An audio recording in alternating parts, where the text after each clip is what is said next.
Chapter 1237. After a while, Taya happily left Noah's office with a completely different mood from when she first arrived. Thus, only Noah, Bade, and Demiurgos were left in the entire office. However, the three of them were in completely different moods. Noah was as relaxed as if he had solved an important matter, and sat back down on the black leather chair. Bade was brimming with resentment. He looked at Noah like a resentful woman who had been left out of her room. His eyes were filled with resentment. Demiurgos, on the other hand, was still touched by Noah's words just now, and he cast a look of respect and longing at Noah. Noah, who had already expected Abed's obvious resentment, ignored it, and acted as if nothing had happened. He spoke to Abed and Demiurgos. "Well, Taya's matter has been resolved. Tell me what you plan to report." "Yes." Demiurgos lowered his head and replied. Then, he hurriedly nudged Bade and gave him a look. Bade pursed his lips and looked extremely unwilling, but he also knew that now was not the time to be jealous and envious. He could only stand up reluctantly. "Sir Noah." Bade adjusted his mood, and his beautiful face regained its calmness. "Like I said just now, we have already come to a conclusion about the cost of maintaining the big underground tomb in Nasarek." "Is that so?" Noah leaned forward a little and asked seriously. "So, what's the result?" "The result is very gratifying." Bade shared the good news.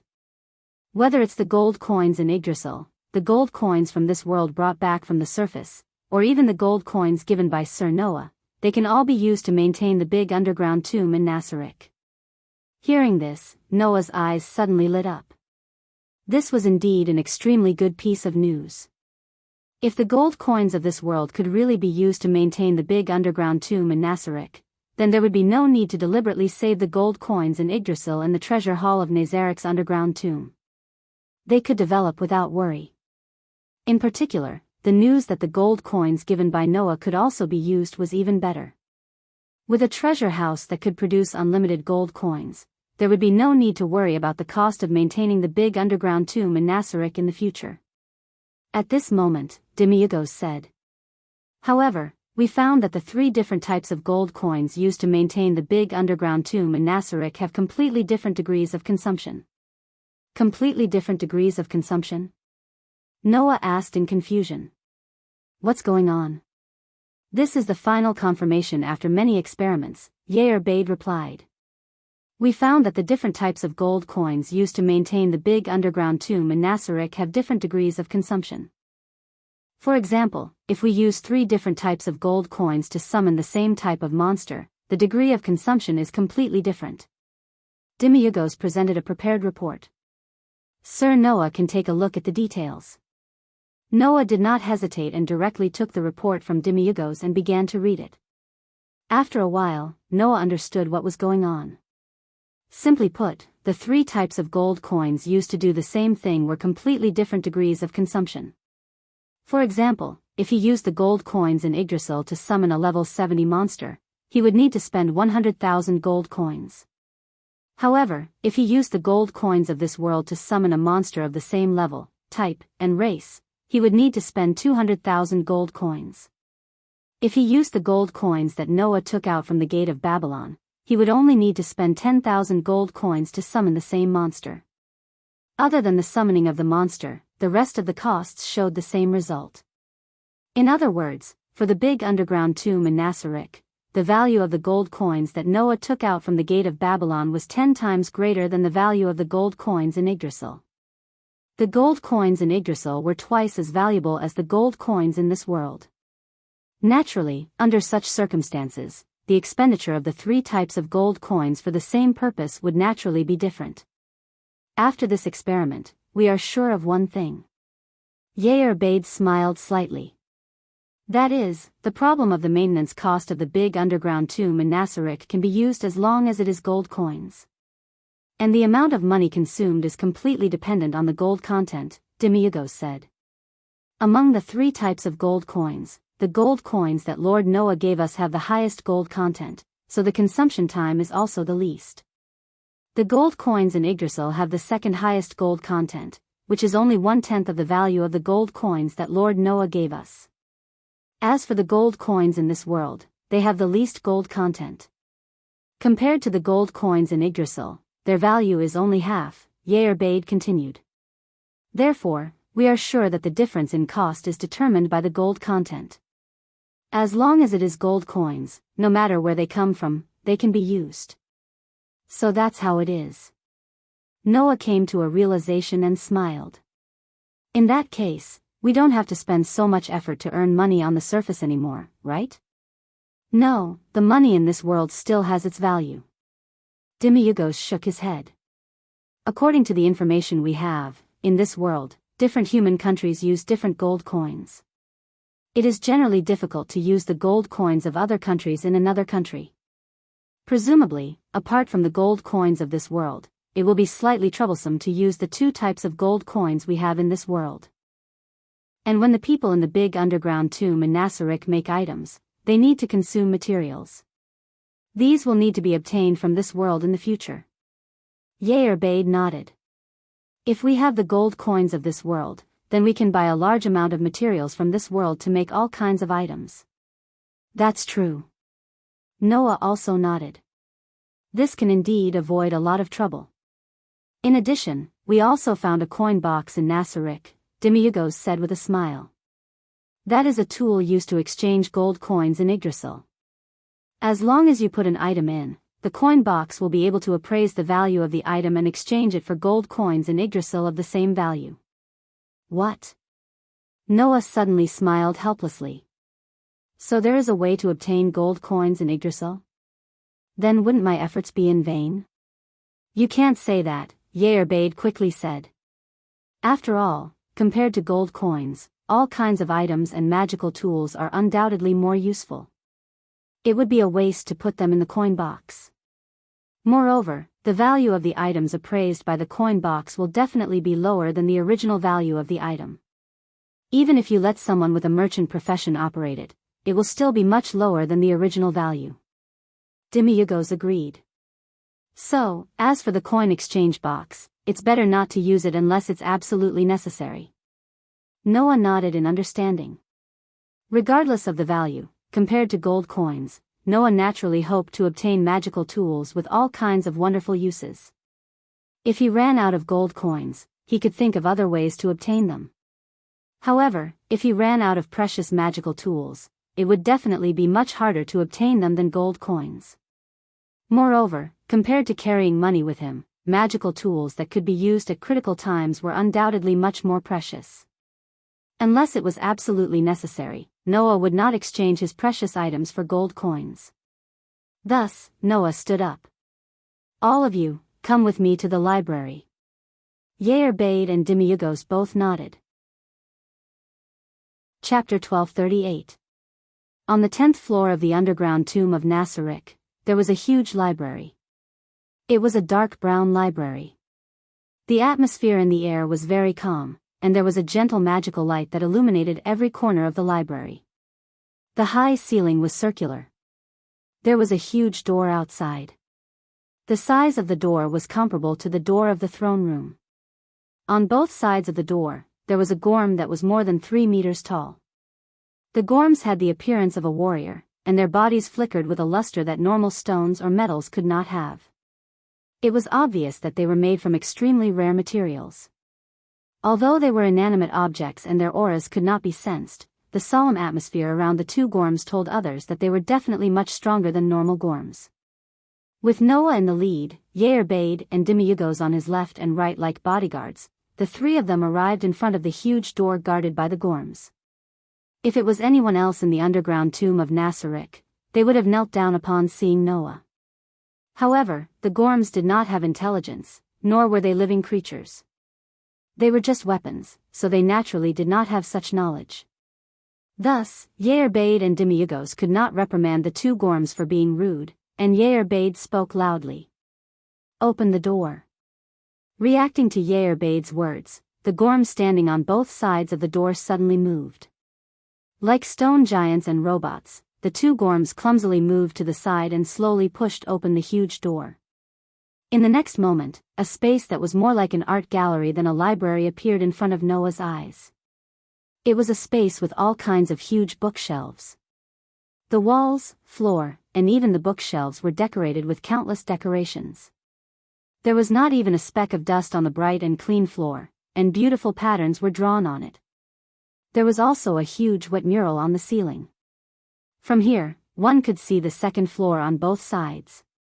After all, above the wall, there was a stand that protruded outwards. There were also rooms with entrances, and bookshelves were placed in the rooms. It looked like a heavenly kingdom of books. A few glass display cabinets with extremely precious books that were obviously different from ordinary books also entered Noah's eyes. A tranquil atmosphere filled the air. Noah, Yerbade, and Demiurgos walked into the library together. The door behind them was slowly closed by the two Gorams.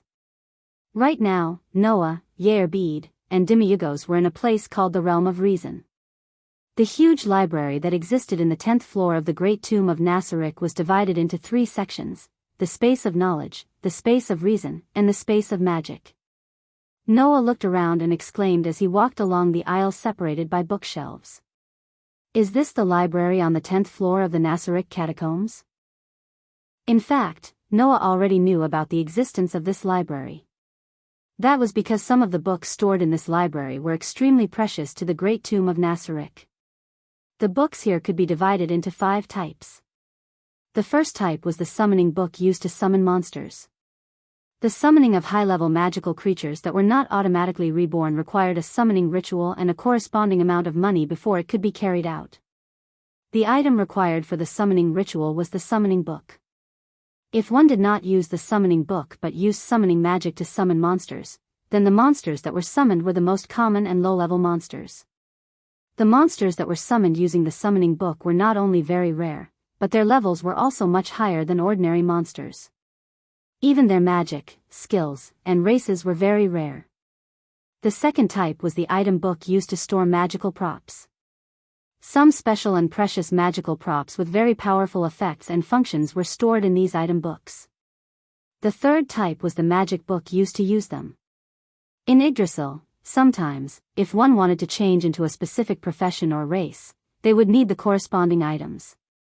Among them, there were many items in the form of books. For example, the Book of the Dead that could transform people into undead, the Seat of the Fallen that could transform people into demons, and the Wings of Ascension that could transform people into angels, and so on. Using these items could allow one to change into a specific profession or even race. In Yggdrasil, such items had different values depending on the race and class of the player. The magic book stored here was the kind of item that could be used to change one's profession or race to an extremely precious profession. The fourth type was the information book used to create equipment, items, and items. The creation of some precious equipment, items, and items could not be done by just anyone. It was like a blueprint. The creation of precious equipment, items, and items required these information books in addition to materials. With these information books, as long as one had the required forging skills and materials, one could create the items recorded in them. As for the fifth type, they were novels. Most of them were classic novels that were widely circulated in the original world, or novels with the background of the game as the story. There were even original novels written by players in Yggdrasil, as well as second novels and game guides. Noah's goal on this trip was the first 4 types of books. The summoning books and information books were intended to be given to Yerbade and Demiurgos for their use. They would be used to summon monsters and create items, thus expanding the power and influence of Nazaric's underground tomb. The item books and magic books had wonderful uses. Naturally, Noah wanted to collect them. While expanding the treasury, he also wanted to prepare for an emergency. Of course, most of the summoning books and information books here had backups. Noah also planned to collect those books. Perhaps, in other worlds, if he needed manpower or specific items, Noah could make preparations with these summoning books and information books. It's just that there are so many books here, Noah exclaimed. Apart from the novels and guides, the summoning books, item books, magic books, and information books are all very useful and precious. There are so many of them here. The main ones are the novels and guides. Compared to the novels and guides, the other 4 types of books don't even add up to 1% of the total, right? Bade said in an admiring tone. Even so, the number of summoning books, item books, magic books, and information books here is quite shocking. To be able to collect so many precious items, as expected of the supremes of the past. Demiurgos nodded in agreement. He then turned his head and looked at Noah. Lord Noah, since you're here, would you like to see the scribe of the library? The scribe of the library? Noah nodded as he recalled the information about this NPC. That's fine. I also want to see how far the production of scrolls has progressed. After saying this, Noah walked forward. After an unknown amount of time, an inner door appeared in front of Noah. Bade and Demiurgos immediately went forward and opened the door. Immediately, a spacious room with huge bookshelves appeared in front of Noah's eyes. Upon closer inspection, the bookshelves were not filled with books, but with all kinds of miscellaneous items. There were ores, metals, gems, powders, and organs of unknown creatures on the bookshelves. These things were all materials needed to make scrolls. In addition, there was a large amount of parchment, either rolled up on the bookshelves or bundled up on the ground. They filled the entire room. In the center of the room was a large stone platform. On the side of the platform stood a skeleton. It was a skeleton that was a mixture of human and animal bones. It was only about 150 centimeters tall, had 2 horns on its head, 4 fingers, and hoof-shaped toes. It wore a long robe, had a turban on its head, and had pieces of cloth wrapped around its waist. Chapter 1239. Noah discovered that the skeleton standing at the edge of the stone platform not only had a strange appearance, but it was also wearing a lot of extraordinary equipment. A silver bracelet with 7 gems was worn on his wrist. On its neck was a golden amulet. On its fingers were rings of various shapes and colors. Its waist was also adorned with gem-like accessories, and there were also many scrolls tied to it. These equipment were all very powerful magic tools. Since it was able to wear so many magic tools, this seemingly extraordinary skeleton was naturally not an ordinary undying. Its name was Dietorius Anus. He was in charge of guarding this library and was given the position of scribe. He was an NPC who specialized in crafting professions. In terms of combat power and level, Dietorius was not as good as a group of guardians who had reached the maximum level of 100. However, in terms of crafting professions, Dietorius was the #1 person in charge of the entire Nasaric underground tomb. This was especially true for the production of scrolls, as the scribe was the one who took up most of the responsibility. Without this scribe, the various tools that could be produced in the Nasaric underground tomb would definitely be of a lower grade. Therefore, although Noah had not seen Dietorius before, he at least knew of his existence. On the other side, Dietorius, who was studying a piece of parchment spread out on the stone platform in front of him, finally seemed to notice the situation at the door and raised his head. In the next second, when he saw Noah being protected by Bade and Demiurgos, a scarlet light suddenly flashed in the eye sockets of Dietorius' skull, as if he was frightened and quickly walked out of the stone platform. Then, Dietorius respectfully knelt in front of Noah. "Welcome, Lord Noah." Although they had not directly met each other, because of the settings, all the NPCs in the Nasaric underground tomb clearly knew who they were loyal to. In the past, Noah thought that if they had not met each other, the NPCs in the Nasaric underground tomb would not know that they were loyal to him. Therefore, he walked around the tomb with an indifferent attitude. In the end, there was almost a huge commotion. Since then, Noah understood that although the NPCs in the Nasaric underground tomb had not seen him before, they were very clear about his existence. At that moment, Noah was not surprised by Dietorius' reaction, and he smiled faintly. "Sorry, I came without informing you." "No, Lord Noah, you're too serious." There was no way to see the expression on Dietorius' skull face, but the sincerity in his voice could be heard. "The entire Nasaric underground tomb belongs to Lord Noah. Here, Lord Noah can't go anywhere, including this place." "Is that so?" Noah smiled bitterly. I'm afraid that I'll disturb you. Aren't you making a scroll? It's just a scroll. How can it be more important than greeting the Honorable Supreme? Diotorius lowered his head. So, please don't say that, Lord Noah. That's true, but the scroll you make will not only strengthen the Nasaric underground tomb, but it will also be of great help to me. Noah shook his head and said to Diotorius. I'm also looking forward to the scroll you make, so you can speak with your head held high, Diotorius. It's my honor to be able to make the Honorable Supreme look forward to it.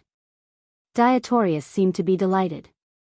I will definitely not disappoint the Supreme Sovereign's expectations. Then I'll have to trouble you.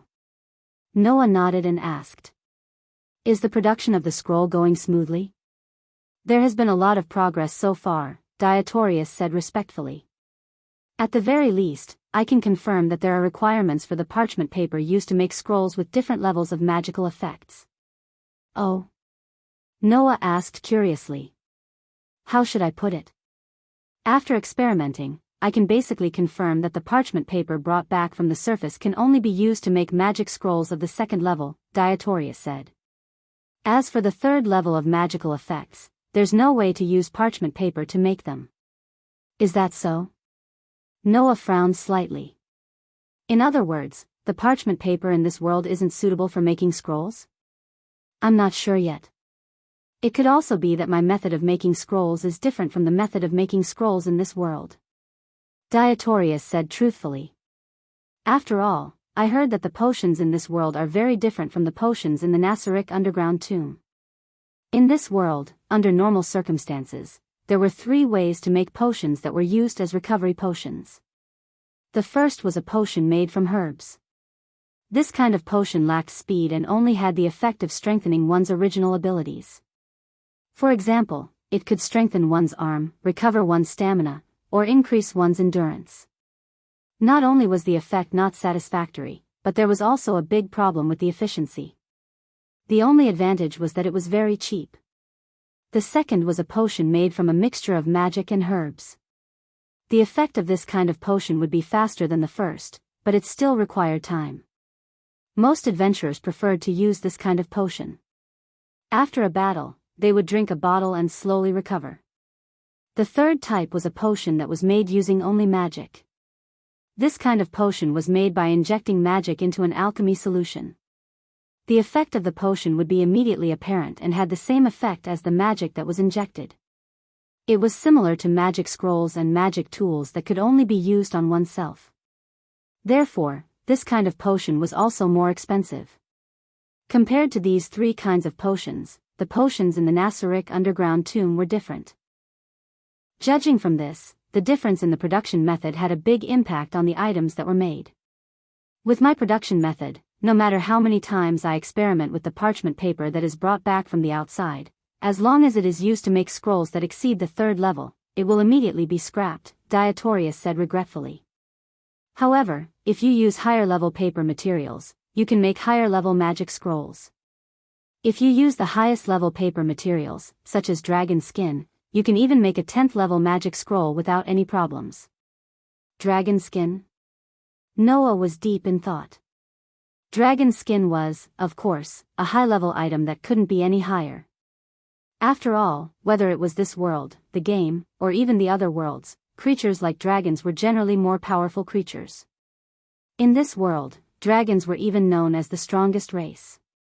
The skin that could only be obtained after hunting dragons was naturally extremely precious. However, there were many dragon skins in the Nasaric underground tomb's treasure hall. It was an item that the members of Ains ul Gong spent a lot of effort to obtain. If it took so much effort to do so in the game, it would be even more difficult to do so in this world. It is said that in this world, dragons are the most powerful creatures, and they are also very rare, Diotorius said. In a situation where we can't guarantee a way to obtain dragon skin, I think that it is better to limit the use of the precious dragon skin. Without a supply, it is undoubtedly foolish to use it continuously. Upon hearing this, Noah chuckled and said, "Don't worry. If it is dragon skin, you can use it as much as you want." Diotorius couldn't help but be stunned. "Don't worry, I have a way to ensure that the dragon's skin resources will not be cut off. Noah suddenly smiled. So, you can use it as much as you want. Yes, Diotorius immediately replied. Noah thought of the many resources that could be automatically replenished in the Gate of Babylon. Among them, dragon skin was included. It seems that I can take out a lot of resources for Nasarek to use. Thinking of this, Noah looked at Yair Bade and Demiurgos. Get someone to come here and choose the summoning books and information books that need to be used, and prepare a backup. Also, arrange the item books and magic books. I want to bring them with me. Yes. Yair Bade and Demiurgos bowed their heads and accepted the order. Chapter 1240. Although he had asked Yair Bade and Demiurgos to organize the summoning books, item books, magic books, and information books, it was not a task that could be completed in a short period of time. After all, the number of books in the library on the 10th floor of the underground tomb in Nasarek was simply outrageous. This library was the largest one Noah had ever seen, be it in terms of size or collection of books. Fortunately, more than 99% of the books were just simple strategies and novels. Although the remaining 1% of summoning books, item books, magic books, and information books were just as numerous, it would not take too long to organize them, even if it could not be completed in a short period of time. With the manpower that Yair Bade and Demiurgos had gathered, it would probably take about 2 to 3 days. Under such circumstances, Noah directly handed the task of organizing the library to Yair Bade and Demiurgos. He then stayed in the library for an entire day, reading the novels and strategies with great interest, and only left the library when it was dark. Along with Noah, Yair Bade left as well. On the way to his room, Noah sensed the aura following closely behind him. He was speechless as he turned around to look at Yair Bade. Yair Bade, why have you been following me? I was thinking that Lord Noah must be very tired after a busy day today, right? Yair Bade said with a smile that was as gentle as a goddess, but there was no smile in his eyes. So, as your subordinate, please at least allow me to watch Lord Noah fall asleep. Otherwise, I won't be at ease. Is that so? Noah rubbed his eyebrows, and said directly. Then, what is the truth? His words made the gentle smile on Yair Bade's face become slightly distorted, and he became as sinister as a demon. How can I watch Satya beat me to it? Those were Yair Bade's heartfelt words. Yair Bade remembered them clearly. In the morning, when Noah decided to punish Satya, he asked her to go to his room at night. A man and a woman alone in a room with a punishment? Who wouldn't be worried? At the very least, Yair Bade couldn't be at ease. How can he do such an enviable thing with Satya alone? Yair Bade's body was emitting a black aura, and his smile became more and more twisted. That's not a punishment at all, but the best reward. That fellow, Satya, actually accepted it with a clear conscience. As a guardian, she's too unqualified. Seeing that Yair Bade was about to go crazy, Noah's eyes twitched. He could only sigh and look at Yair Bade with narrowed eyes. In other words, you want me to do the same to you, right? That's right. The black smoke around Yair Bade's body instantly disappeared without a trace. His face was flushed red, and he began to twist and turn in an extremely intoxicated manner.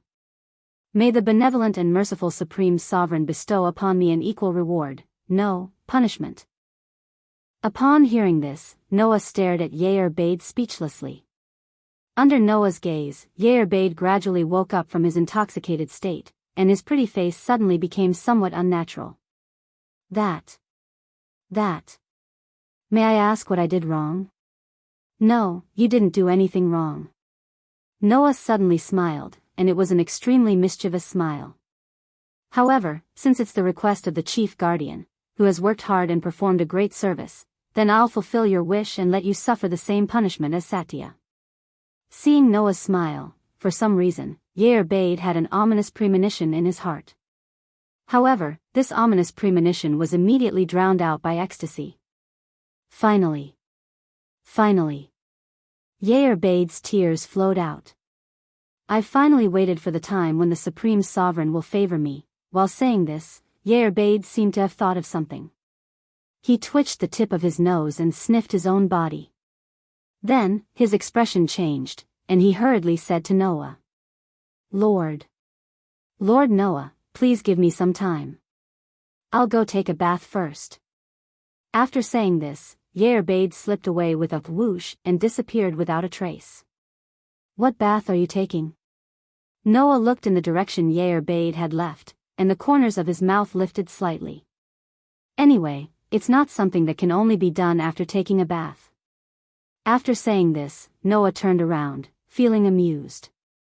However, when he turned around, a figure with a fragrant body and a bright smile appeared in front of Noah's eyes. I'm done. Lord Noah. Isn't this a little too fast? 3 minutes later, Noah brought Yair, who had taken a quick bath and was in an extremely good mood, to the door of his room. Yair's face was full of anticipation, and his eyes were surging with desire as he thought about what would happen next. Inside, Shatia was holding a mirror and constantly looking at herself. Her pretty face was full of blush, and she looked like a young girl in love. In response, Noah inwardly chuckled and walked over. As soon as she heard footsteps, Shatia immediately stopped what she was doing and looked over with anticipation and joy. When she saw Noah's figure, Shesha's tender and cute face was filled with heartfelt joy. However, when Shatia saw Yair behind Noah, the blush and joy on her face froze and became dangerous. Why are you here? He didn't even need to think to know who he was talking to. Facing Shesha's dangerous expression, Yair looked at her with a provocative gaze and spoke with a victorious expression. Lord Noah has decided to give me the same reward. No, punishment. So, Shatia, I'm here to be punished with you. Together?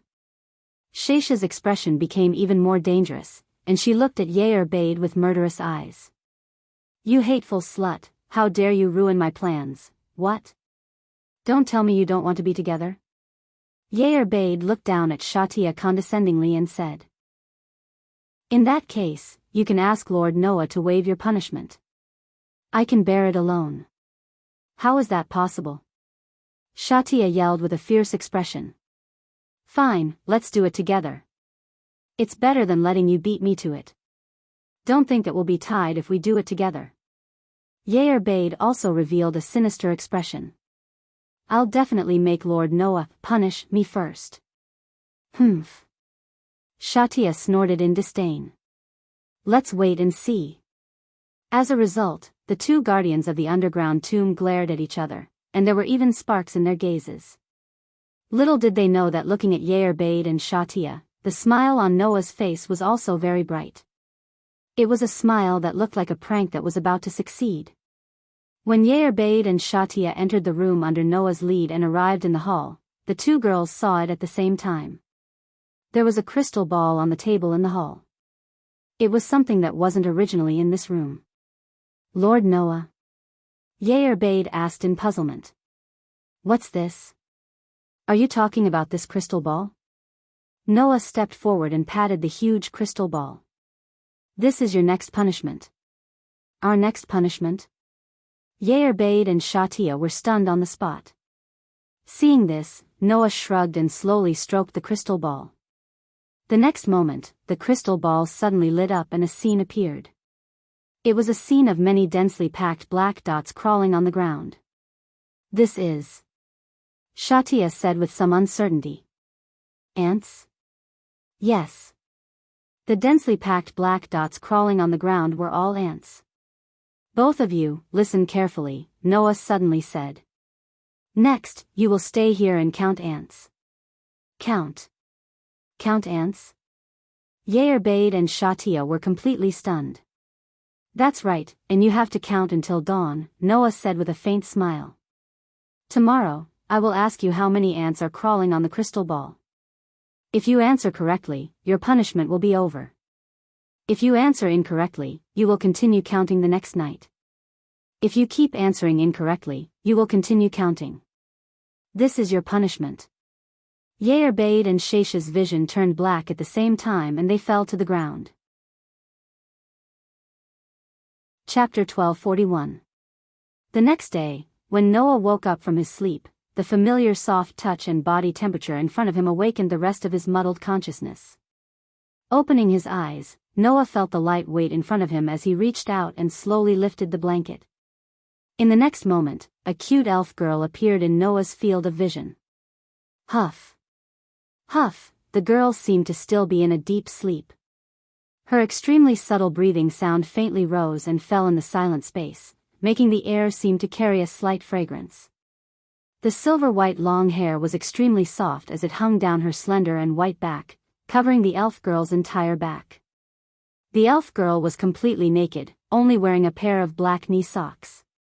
She hugged Noah's neck as usual, snuggling into Noah's embrace, directly pressing down on Noah's body as she slept sweetly.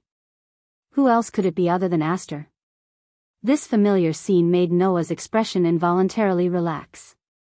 Gently stroking Aster's soft silver-white hair and looking at the elf girl's naked body in his arms, Noah didn't have any evil thoughts in his heart, only warmth. Under normal circumstances, as long as there was no one beside Noah, then the next morning, Noah would find Aster in the same state, sleeping in his arms. It wasn't that Noah hadn't tried to wake up in the middle of the night. However, Aster didn't appear in this state in the middle of the night. Thus, Noah judged that Aster should only wake up in the morning, turn into her human form, lie in his arms, and continue to sleep. Then, after dawn, if Aster woke up earlier than Noah, then this elf girl would use all kinds of methods that would excite a healthy male to wake Noah up. If Noah had woken up earlier than Aster, he would have seen this young lady who looked more like an animal than an elf appear in this form. Thus, Noah lovingly kissed the tip of Aster's nose, then quietly got up and quietly got off the bed without waking Aster up. Covering Aster with the blanket, Noah smoothed the bangs in front of the sleeping Aster's forehead, then straightened up and began to wash up. Walking out of the bedroom, the hall appeared in front of Noah's eyes. Noah gently closed the bedroom door and cast his gaze into the hall. There, Yerbade and Zaisha were sitting side by side at the table in the hall. On the table, a large crystal ball was still playing the scene of a group of densely packed ants crawling across the ground. Yerbade and Zaisha stared at this scene, as if they were broken puppets, muttering in a daze, 13768554813. 13768554814. 13768554815. It was clear that the two girls were still counting the ants. Looking at Yerbade and Zaisha shaking their heads and muttering absent-mindedly like broken puppets, Noah felt a little guilty. Poor Yerbade and Zaisha were full of expectations that Noah would favor them, but in the end, they were met with a cruel punishment. The feeling of falling from heaven to hell must be very uncomfortable, right? Moreover, the two girls' punishment was to count ants for a night. The densely packed ants crawling across the surface of the crystal ball at a rather fast speed. Not to mention counting for a night, even counting for a minute would make one feel dizzy and faint, right? However, it was precisely because of this that it could be considered a punishment. If he really punished Zaisha severely, then Noah wouldn't be able to bear it. But if the punishment was too light, then it wouldn't be able to eliminate the guilt in Zaisha's heart. In that case, how could he make Zaisha feel afraid and punished without causing any substantial damage? This was the method that Noah thought of. Presumably, even Zaisha would go crazy from counting ants for a night, right? Moreover, Zaisha's patience wasn't very good to begin with, so it would be even more effective as a punishment. As for Yerbade, it would be an undeserved calamity. Well, as demons and vampires, Yerbade and Zaisha were creatures that did not need to sleep or eat, and they were races that did not tire. It was not a bad thing to have some fun. Of course, even if the two girls counted wrongly, Noah did not intend to let them continue. If they really had to count like this every night, then even demons and vampires would probably go crazy. Thus, Noah approached the two girls with a faint smile on his face. Okay, Yerbade, Zaisha, you can stop now. After Noah's voice sounded, the two girls looked up as if they had just woken up from a dream. They looked at Noah blankly with a melancholy expression. Seeing how Yerbade and Zaisha were staring at him blankly, the faint smile on Noah's face began to slowly disappear and was replaced by a trace of worry. Don't tell me that Yerbade and Zaisha have really gone crazy from counting ants for an entire night? Just as Noah was worried about this, Yerbade suddenly lowered his head slowly, letting the bangs in front of his forehead cover his expression, and his body trembled slightly. That appearance made Noah feel a little scared. Yeah. Yerbade? Noah asked with some trepidation. You. What's wrong with you? At this moment, Yerbade suddenly moved. Bang! Accompanied by a muffled sound, a force exploded in Noah's arms, making Noah lose his balance. Noah only felt his vision spinning, and then there was another impact on his back. The scene on the ceiling was fixed in Noah's vision. In other words, Noah was now lying on the ground. Moreover, he was knocked down by an abnormally soft object. As for what that abnormally soft object was, there was no need to guess. Sir Noah, Yerbade, who was riding on Noah and pressing Noah down, raised his upper body and met Noah's gaze. At this moment, Noah discovered that Yerbade's beautiful gem-like pupils were slightly enlarged, like a snake eyeing its prey. This made Noah shiver all over. Yeah. Yerbade? Noah's voice couldn't help but raise a little due to panic. You. What are you doing? In the face of Noah's questioning, who had lost his calm and had fallen into a state of panic, Yerbade acted as if he didn't hear anything. It was as if he was completely immersed in his own world and couldn't hear anything from the outside world.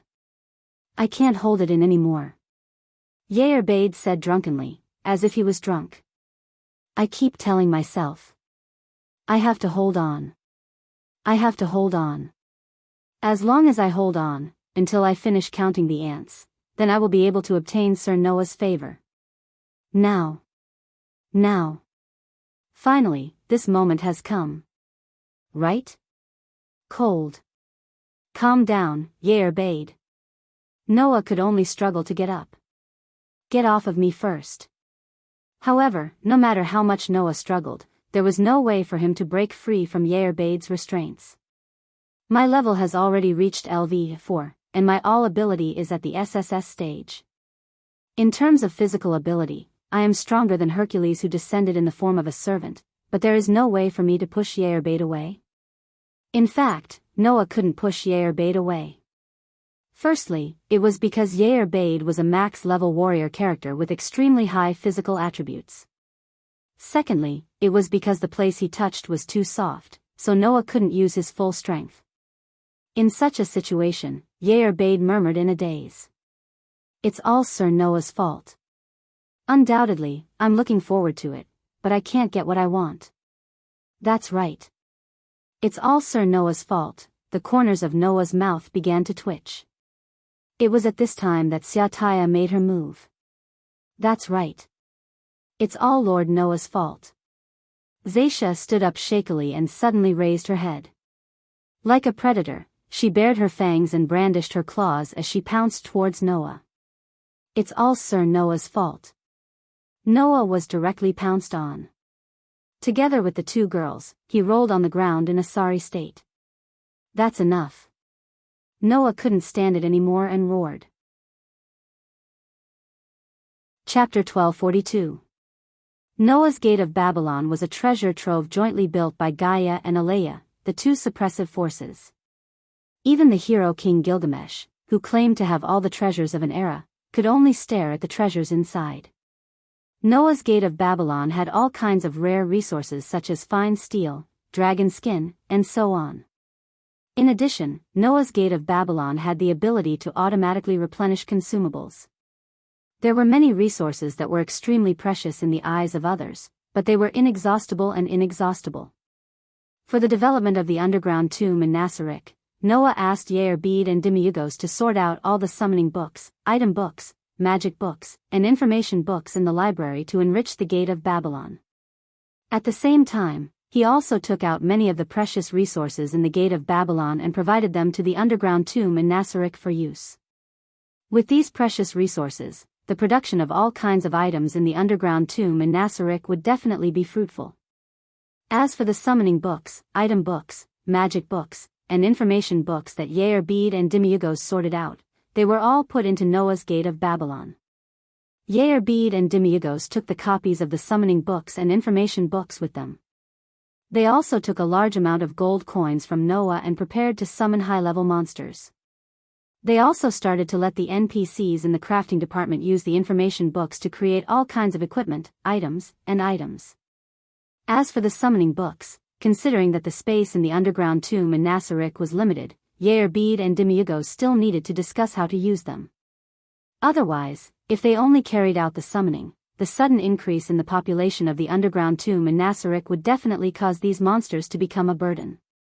Therefore, what kind of monsters to summon? What kind of monsters to summon, what kind of monsters to summon, what kind of monsters to summon, what kind of requirements there were in terms of race, profession, skills, and magic, etc., were all things that needed to be discussed. Noah handed all of this over to Yair and Demiurgos. It wasn't that Noah wanted to be a hands-off manager. It was just that Yair and Demiurgos were definitely more familiar with the situation in the great graveyard in Nasarek than Noah. Moreover, he was much more familiar with it. Since that was the case, rather than getting involved, it was better to let Yair and Demiurgos take full responsibility to prevent them from ruining things. Noah did not want to give orders carelessly due to insufficient information and cause something like Shadia to happen again. Therefore, it was better to leave everything here to Yair and Demiurgos. As for Noah himself, he would occasionally listen to the reports from Yair and Demiurgos, and learn about the operation of each floor of the great tomb of Nasarek from the other guardians. When he was free, he would check on the management system in the throne room. His days were quite fulfilling. On this day, Noah was browsing through the management system in the throne room. Through the management system's display of the operation of the great tomb of Nasarek, Noah could easily see that the number of monsters in the entire stronghold was increasing. In addition, various facilities responsible for producing equipment, items were also operating in full swing. Presumably, every once in a while, these facilities would produce a batch of equipment, items to fill the inventory of the great tomb of Nasarek, right?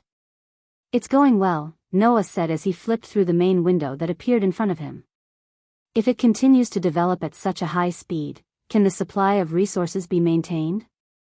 The problem with gold coins was no longer a problem after confirming that no matter what kind of gold coin it was, as long as it contained gold, it could be used.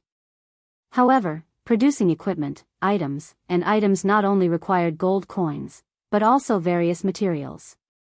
Although Noah's treasure trove had almost everything, it was only relative to the shaped moon world. In this world and the game world, there were many things that were not in Noah's treasure trove. Otherwise, Noah would not be tempted by the items in the treasure hall and library of the great tomb of Nasarek. The resources in the treasure trove are not lacking, but the resources that are not in the treasure trove are limited. Noah said thoughtfully. Should I slightly control the projects that consume limited resources? Just as Noah was thinking about this problem, outside the door in front of him, a figure slowly walked in. It was Annabelle. Aware of Annabelle's arrival, Noah raised his head slightly and looked over. At the same time, Annabelle said such a sentence to Noah with a rather serious expression. Sir Noah, there is an intruder. Noah's eyebrows suddenly raised. On the ground quite far away from the great tomb of Nasarek where the throne hall was located, outside the great tomb of Nasarek that presented the scene of a tomb, 2 uninvited guests were welcomed. Wow! I didn't expect there to really be a tomb here. You scared me. At the entrance, Clementine pointed at the tomb in front of her with a frivolous and exaggerated attitude and said with a laugh. There is actually a tomb in the middle of this grassland, isn't this too strange? Right? Right? Humph. Looking at the extremely pretentious Clementine, Kadjit snorted coldly, but also showed a somewhat excited smile. I didn't expect there to be such a harvest. This is really unexpected. Clementine and Kadjit came here only to find the magic chanter who scared away Yelantel's adventurers and had the ability to summon extremely powerful undeads. Because Kadjit often dealt with undeads, he had a certain ability to track down the unique negative energy of undeads. When he planned to track down the powerful undeads that were summoned, he unexpectedly discovered this tomb. Clementine grinned, but her eyes cast a sharp gaze like that of a ferocious beast, sweeping the interior of the tomb. Clementine could clearly see. In the tomb, the grass had been carefully cut, and she could see at a glance that someone was carrying out regular maintenance. Needless to say, there must be people who come here often. Clementine looked at the ancestral hall in the center of the tomb and showed a ferocious smile like that of a predator. There might even be people who are like little Kadjit, living directly with those dead fellows. Who knows? I just don't know if that person is the one we are looking for. Kadjit sneered again and again. The only thing we can be sure of is that there is very powerful negative energy in this tomb, and there is definitely very powerful undeads inside. It was precisely because of this that Kadjit felt both excited and nervous. He was excited because since there was a very powerful undeads here, it meant that there was a large number of low-level undeads, which could allow the powerful undeads to be born.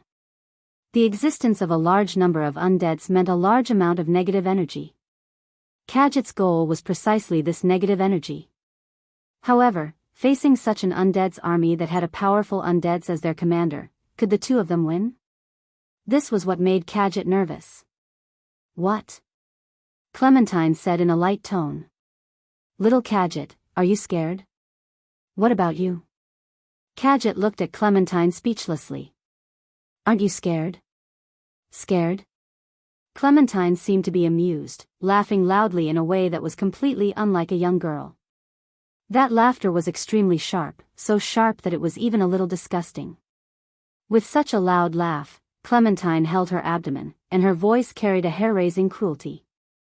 Although I don't know what is inside, but I have already surpassed mortals and reached the hero domain, so I definitely can't lose. However, just as such a sentence fell from Clementine's mouth, a mocking voice suddenly sounded, and very clearly drilled into Clementine and Kadjit's ears. Hero domain? That's really amazing, isn't it? I'm a little scared. Chapter 1243. The voice that suddenly echoed in the entire space came so abruptly. The cruel smile on Clementine's face suddenly froze on her face, and Kadjit's expression also changed abruptly, making the entire atmosphere tense. The first to calm down was Clementine. While Kadjit's expression was still changing wildly, Clementine restrained her expression, raised her head, and cast her sharp gaze like that of a carnivorous beast towards the cemetery in front of her. She saw that in the cemetery, a figure was slowly walking out from the path in front of the centermost large ancestral hall. Although I really want to ask how you found this place. Saying this, Noah walked out of the cemetery while watching Clementine and Kadjit, and his eyes gradually narrowed. But, if you think about it carefully, I didn't purposely get people to hide the large underground tomb in Nasarek, so it's natural that it would be found, right? That being said, Clementine and Kadjit obviously didn't come to the large underground tomb in Nasarek by chance. Whether it was Clementine or Kadjit, although they were surprised by Noah's appearance, they weren't surprised. Clearly, these two uninvited guests had come prepared. Or rather, Clementine and Kadjit came for Noah. Oh. Is there really someone here? Clementine's somewhat unsightly smile hung on her face again, but her gaze was always sizing up Noah. Hey, don't tell me you're the one who scared the hell out of those adventurers in Ylanter? What? Is that your friend? Noah stopped and looked at Clementine from a distance as he spoke lightly. You don't look like you're here to avenge someone. That kind of thing, no matter what. Clementine tilted her neck and grinned like a broken doll. I just want to confirm if you're interesting, that's enough. Is that so? Noah muttered to himself for a while, then looked at Kadjit as if he was no longer interested in Clementine. Then, what are you here for? I heard you're a magic chanter who can summon extremely powerful undead. Kadjit gripped the black staff in his hand tightly and stared at Noah. Why don't you let me see how your summoning magic is? Oh. Noah raised his eyebrows and finally smiled. In other words, if you're not here to pick a fight, then you're here to challenge me, right? Pick a fight? Challenge me? Clementine was startled at first, then burst out laughing. Good.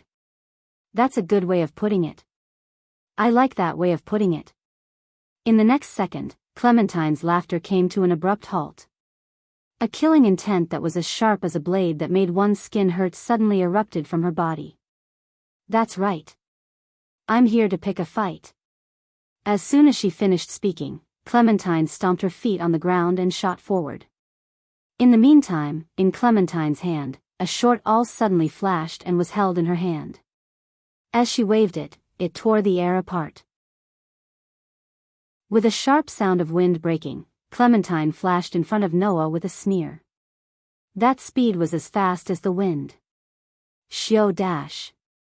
In the next moment, the sharp short awl was stabbed out by Clementine. The target was Noah's eyes.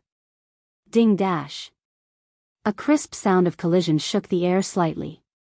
It was the sound of a finger blocking the short awl that was piercing towards him like a bullet with the tip of his finger. I see. Ignoring Clementine's surprised expression, Noah said understandingly. In other words, I don't have to show you mercy, right? As soon as he finished speaking. Bang dash. A burst of violent magic rose from Noah's body and turned into a substantial shockwave that suddenly shook and surged out. Dong dash. In a low muffled sound, Clementine was directly sent flying by the substantial shockwave of magic. Her feet brushed against the ground and she was forced to retreat a distance of more than 10 meters before she could stabilize herself. Tisk. Clementine held her chest that hurt from the shockwave and made a speechless sound. That bastard, not only is he a magic chanter, but he's also a monk. Although Clementine's short awl did not have high lethality, it could not be more fragile than a human body. To be able to use a finger to block the sharp short awl, there was no other possibility other than a monk who could train his body to the strength of various metals. No, maybe that guy activated some defensive magic when I didn't know, or maybe it was the power of some magic tool. Clementine overturned her previous guess. How can a magic chanter who has the ability to summon a powerful immortal also be a monk at the same time? Noah raised his eyes slightly in response to Clementine's self-muttering guess. He looked at her and said with a faint smile on his face. Is that so? After saying that, Noah's body suddenly shook, and his figure disappeared on the spot. Clementine's eyes shrunk, and without hesitation, she stomped on the ground and retreated. However, just as Clementine's figure retreated, a ghostly figure suddenly appeared behind her and reached out a hand and put it on Clementine's back. Feeling the touch of the hand on her back, Clementine's face finally changed. Then, a voice entered Clementine's ears. Are you a magic chanter? Or a monk? Why don't you guess again, a big shot who has stepped into the realm of heroes? At this moment, Clementine felt like there was a knife on her neck, and an extremely strong sense of crisis rose in her heart. It was only then that Clementine understood. Whether it was a magic chanter or a monk. As long as Noah slightly moved the hand on Clementine's back, Clementine's end was obvious. Without any hesitation, Clementine almost subconsciously turned around and fiercely thrust out the short awl in her hand. However, at the same time, a fist mixed with a terrifying wind carried a chilling momentum and directly smashed in Clementine's direction. At this moment, the sense of crisis in Clementine's heart surged to the peak. Clementine's battle instincts, cultivated from years of desperately struggling between life and death, told her. If she received this punch, she would be seriously injured even if she didn't die. Clementine, who had completely lost her composure, suddenly screamed. Unyielding stronghold. At this critical moment, Clementine used a skill that was like a warrior's trump card, a martial technique. A superb martial technique that could allow the user's defense to rise to the level of a city wall in an instant. Unyielding stronghold.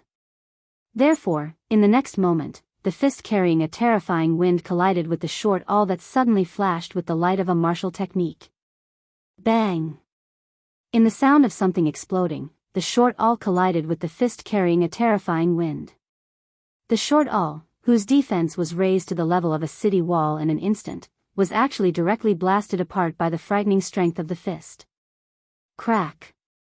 The terrifying fist's undiminished momentum caused Clementine's wrist, which was holding the short awl, to produce a cracking sound, instantly bending into an angle that made one's teeth ache. Before Clementine could scream, a leg turned into a black shadow, wildly lashing out like a long whip, and lashing Clementine's side waist. Bang! In the sound of a muffled blow, Clementine violently spat out a mouthful of blood, and her figure flew out, heavily smashing into a tombstone. The tombstone was smashed into pieces of gravel, directly burying Clementine. At this moment, Noah seemed to flash out of thin air, glancing at the pile of gravel that buried Clementine's figure, then turned around and looked at the shocked Kadjit. "So, it's your turn next." Hearing this, Kadjit couldn't help but take a step back, and roared with fear on his face. "You? Who are you? Only now do you remember to ask for someone else's name?" Noah laughed out loud. "But, that's not important anymore. I just need to know that you came with ill intentions, and that's enough." Chapter 1244. The cool breeze, mixed with the smell of soil, blew through the surface graveyard of Nazarik's underground graveyard, causing the tense atmosphere in the air to suddenly become heavy. Looking at Noah, who was standing against the wind with his robe fluttering in the breeze, Kadjit's expression became extremely ugly. However, compared to his ugly expression, Kadjit's heart was more terrified of Noah. "How is this possible?" Kadjit murmured in disbelief. "How can there be a guy who can defeat that woman so easily?" Kadjit did not have a good impression of Clementine. There was no other reason other than that Clementine was a person with a personality defect. In the Celian theocracy, there were a total of 6 special intelligence units, and the unit called the Dark Scripture was the most special one. It was not like the Sunshine Scripture, which had hundreds of people, and there were only a few dozen of them. However, the Dark Scripture, formed by these dozen of people, was the trump card of the entire Celian theocracy. There was only one condition to be able to join the Dark Scripture. That was to at least reach the level of a hero. In other words, in the Dark Scripture, every member had to be at least level 29, and their strength was comparable to the highest level of a fine steel adventurer. Clementine came from such a unit where everyone was at the level of a hero. However, Clementine betrayed the Dark Scripture. The reason was that Clementine wanted to snatch a magical tool that was not of much use to her on a whim. Since then, Clementine betrayed the Dark Scripture, revealing her ferocious and cruel side. This woman loved to torture people. Moreover, no matter if it was an enemy or an innocent passerby, as long as Clementine had that thought, she would not hesitate to use the cruelest methods to torture people. Kadjit was not a good person. Otherwise, he would not have wanted to turn the entire Ylantir into a dead city for his own purpose, to collect negative energy. However, it was impossible for Kadjit to have a good impression of such a person with a personality defect. However, he had to admit that at least, in terms of strength, Clementine was indeed quite strong. Kadjit believed that even if Gujiefu was the strongest warrior in the kingdom, Clementine would still be able to fight him to a draw. How could such a person be defeated in 2 or 3 moves by this man of unknown origin? What kind of joke was this? "What? Aren't you coming over?"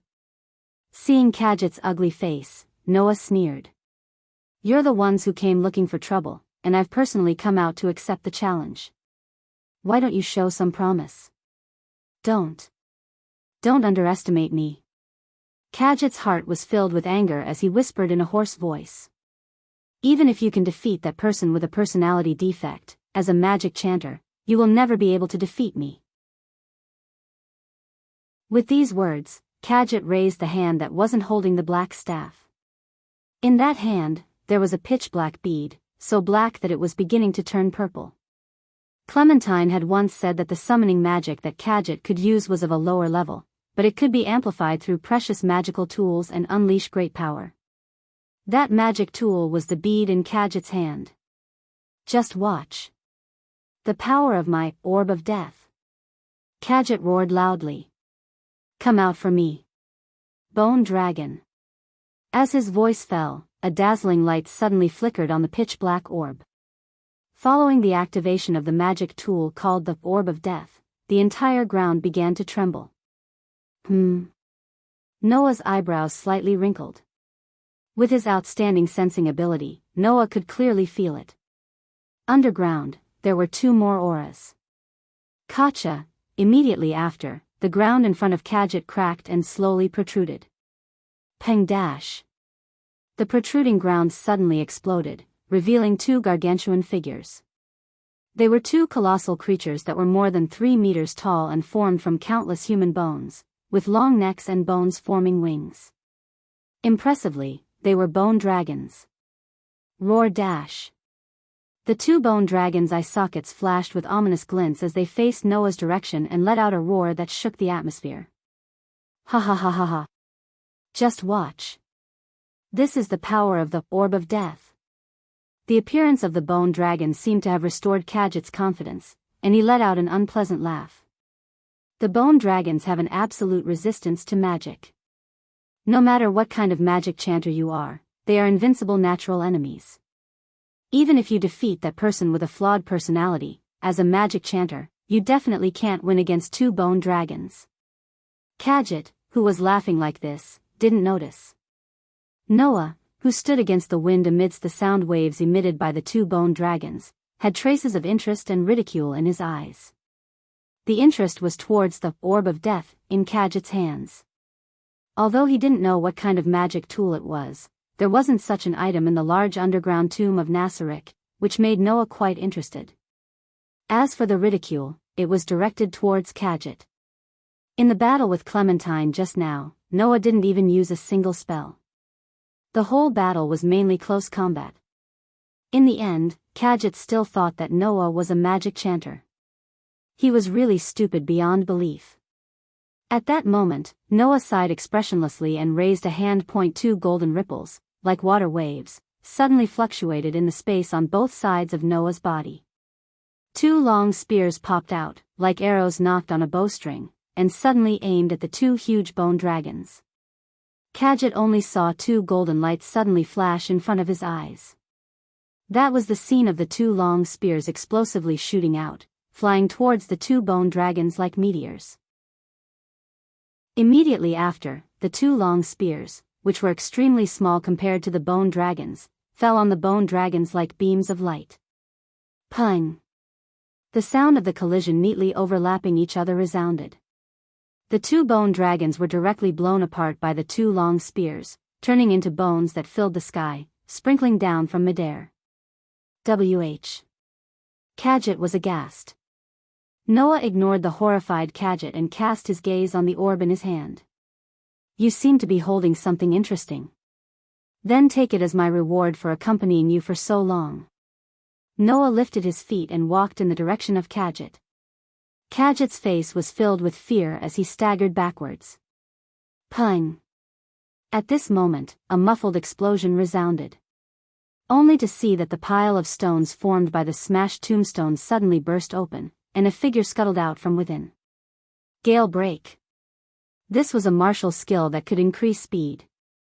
Flowing water acceleration. This was a martial skill that could accelerate the nerves, make movements break through the limits of the body, and increase attack speed and movement speed at the same time. Super evasion. This was a martial skill that could increase agility. Ability enhancement. This was a martial skill that could increase physical ability. Ability enhancement. This was a martial skill that could increase physical ability by a large margin. Generally speaking, a warrior could only use one type of martial skill at the same time. A few people could use two types at the same time, and only those who were truly strong could use 3 or 4 types at the same time. Even a fine steel adventurer could only use about 5 types of martial skills at the same time. At this moment, one hand was twisted into an impossible angle. Clementine, whose mouth was still full of blood, used 5 types of martial skills at the same time. With a ferocious expression like a ghost, she violently shot towards Noah's direction. Die for me. In the sharp roar, Clementine, who used 5 types of martial skills to strengthen her body at the same time, flew behind Noah with unprecedented speed. The short awl in her hand was like an arrow that pierced through the sky. In the ear-piercing sound of the air breaking, she violently stabbed towards Noah's back. Once she made a move, it was a fatal blow. Ding! Unfortunately, in the crisp sound of the collision, that violent short awl was blocked by a finger. Just like at the beginning. It's not over yet. Clementine roared out, and fiercely clenched the short awl in her hand. Pung! In the next moment, the short awl suddenly burst into a burst of flames, covering Noah's entire body. Chapter 1245. Peng dash. Bright flames rose up in the cemetery, turning the fiery red flames into monstrous heat waves that completely covered Noah's body. The scalding flames burned in the center of the cemetery, causing the surrounding temperature to suddenly rise, causing the atmosphere to become scalding hot. Ha ha ha ha dash. Clementine, whose hand was twisted to an impossible angle and whose mouth was still bleeding, laughed like a maniac. Go to hell. You bastard. While laughing like this, Clementine continued to turn the short awl in her hand with a ferocious expression. Peng peng peng peng peng dash. Suddenly, in a series of continuous explosions, waves of shocking flames exploded from the short awl in Clementine's hand, causing the thick flames to carry a scalding heat wave and expand in the surroundings. Seeing this scene, Kadjit, who was retreating in a sorry state due to his fear of Noah, couldn't help but be overjoyed. Clementine's weapon had an additional spell that could accumulate magic. This additional spell could accumulate all kinds of magic and store all of these magic in the weapon, allowing Clementine's short awl to have the ability to use all kinds of magic. It could be considered a rather special magic tool. However, the magic accumulated in the weapon was the same as other consumable magic tools. Each time it was used, it would be used up, unless new magic was injected and accumulated. Now, Clementine had released the third-rank spell accumulated in the short awl, Fireball, all at once. Being bombarded by so many third-rank spells at close range, Kadjit didn't believe that anyone could survive unscathed. Unfortunately, the joy on Kadjit's face quickly froze as he thought this. Because, in the center of the surging flames, a black shadow quietly appeared. Swish dash. A hand suddenly reached out from the magma-like flames at an extremely shocking speed. Clementine, who was immersed in the pleasure of using violence, didn't even have time to react before her neck was directly grabbed by the hand that suddenly reached out from the flames in front of her. Then, that hand was like a pair of pliers, slowly tightening. Goo dash. Clementine's maniacal laughter from a second ago was immediately replaced by a suffocating sound of anguish. Her hands almost subconsciously tightened around the hand that was strangling her neck, and her beast-like face began to turn red. It was only at this moment that another hand reached out from the scorching flames. As if dispelling the smoke, it suddenly waved. Peng dash. Accompanied by a muffled explosion, the flames that carried an astonishing amount of heat were directly scattered, turning into sparks that filled the sky and gradually disappeared. You seem to like violence? Noah, who was completely unscathed, held Clementine tightly. He looked at Clementine, whose face was starting to turn red. His eyes flashed with a cold light as he looked at Clementine, who was being held in the air by him. Clementine's beautiful face was faintly red. I wonder if someone like you would also like to be treated with the same kind of violence by others? As he spoke, Noah continued to tighten his grip, causing Clementine to repeatedly let out pained cries. Her eyes began to roll back, and her feet that were suspended in the air kept kicking, like a struggling frog. It was an unbearable sight. Watching the scene of Clementine, who had reached the hero domain, struggling like a powerless child in Noah's hands, Kadjit only felt that all the strength in his body was dissipating. His body went limp, and he sat on the ground. Kadjit didn't even have the strength to hold the black staff, and let it fall to the ground. He used the rest of his strength to hold the pearl of death. His hands trembled, and he looked at Noah with eyes full of fear. Monster. At this time, only boundless fear and regret emerged in Kadjit's heart. Fear was naturally fear of Noah. Regret was that he shouldn't have been convinced by Clementine, who had a personality flaw, to come here and face this monster in front of him. Warriors who had reached the hero domain were completely vulnerable in his hands. The bone dragon that had absolute magic resistance and could completely nullify magic below the 7th rank, and there were even 2 of them. In his hands, they also couldn't survive a single move. What was this kind of existence if not a monster? At least, it was impossible for there to be such an existence among humans. Kadjit was completely overwhelmed by fear, and he hysterically roared at Noah, How? How can a human be so strong to this extent? How can he be so strong that even one of the special intelligence units of the Sealian theocracy, that a dark scripture, that only those who have reached the hero domain can join, can't fight back? As soon as these words were spoken, the atmosphere in the air suddenly changed. Noah slowly tightened his grip. He didn't have the slightest intention of showing mercy as he planned to choke Clementine to death. He suddenly turned his head and looked at Kadjit. You said, one of the special intelligence units of the Sealian theocracy. Kadjit, who was stared at by Noah's deep dark eyes, froze there and couldn't speak anymore. Ignoring Kadjit, Noah turned his head again and stared at Clementine. You are one of the special intelligence units of the Sealian theocracy. The person from the dark scripture? Clementine couldn't speak at all. She could only kick her legs that were suspended in the air and let out muffled cries.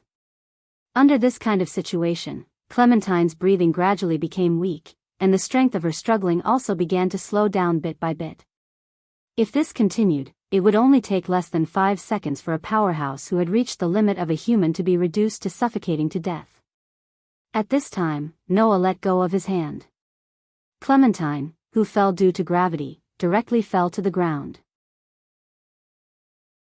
Like a drowning person, she covered her throat and coughed while lying on the ground, gasping for air to absorb the oxygen that her lungs lacked. You.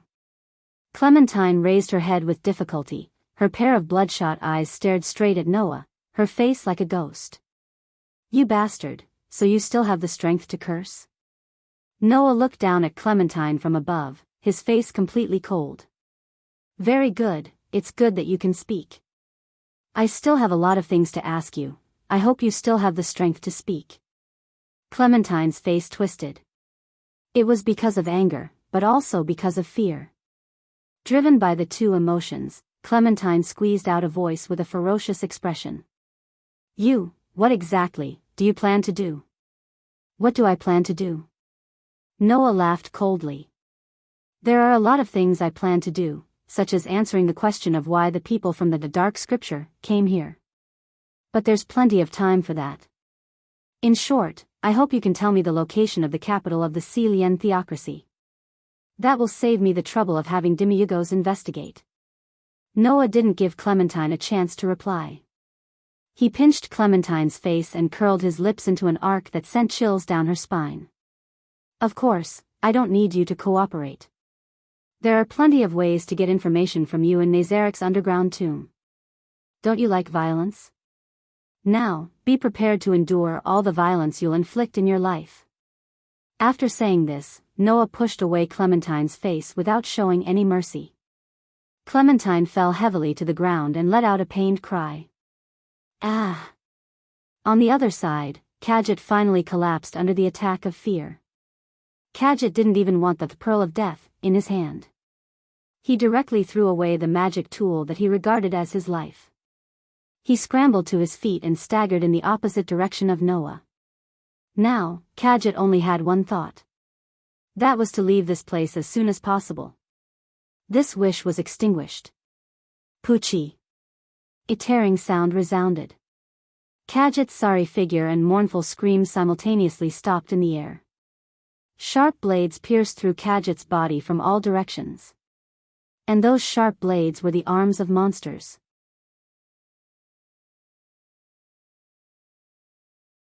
Chapter 1246. Drip, nearly a dozen sharp blades pierced through Kadjit's thin body. While keeping Kadjit in place, the crimson blood on the tip of the blades dripped to the ground, gradually forming a pool of blood. Kadjit first slowly lowered his head, looking at the sharp blades that pierced through his body one after another, the blades covered in his own blood. He then raised his head with difficulty, looking at his surroundings. It wasn't until this time that Kadjit was able to clearly see what kind of monster had pierced his body with a blade. They were monsters that were about the same size as humans, and looked like black spiders in ninja attire. Since they were monsters that looked like black spiders, then these monsters naturally had 8 legs. As for those 8 legs, they were all sharp blades. In other words, the sharp blades that pierced through Kadjit's body were the legs of these black spider-like monsters. Looking at these monsters, Kadjit slowly opened his mouth. While blood flowed out from the corner of his mouth, he spat out words with difficulty. Why? Kadjit's question, if heard by others, might not be able to understand anything. However, everyone present clearly understood what Kadjit's question was. That was, where did these monsters come from, and when did they appear? Undoubtedly, until a second ago, there were no other creatures around except for Noah, Clementine, and Kadjit, right? However, this question was a bit boring. Magic that can make you invisible shouldn't be rare, right? Noah said faintly.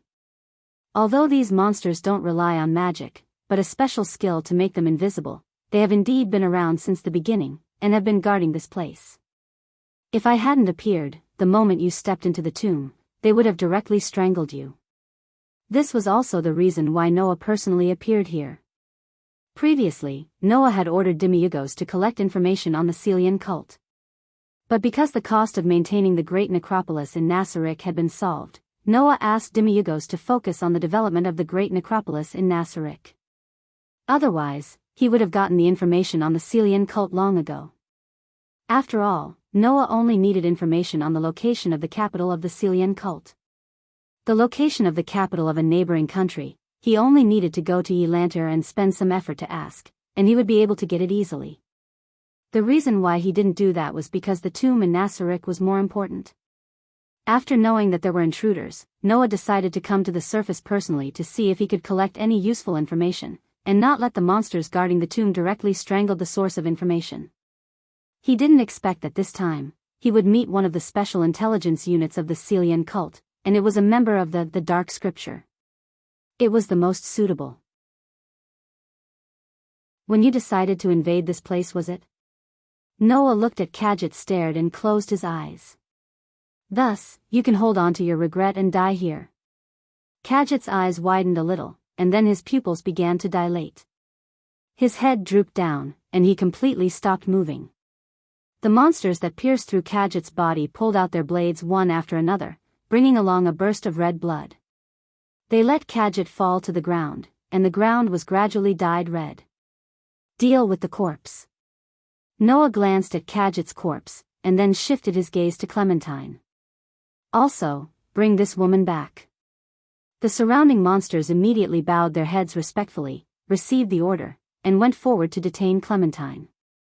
Realizing that she had really provoked a powerful opponent, and also understood the cruel fate that she would have to bear next, Clementine hysterically resisted and struggled, but she was completely unable to free herself from the hands of any of the monsters around her. No matter what, Clementine was at most a character who had reached level 35 at most. On the other hand, the monsters on the surface of Nazaric's graveyard were at least level 50.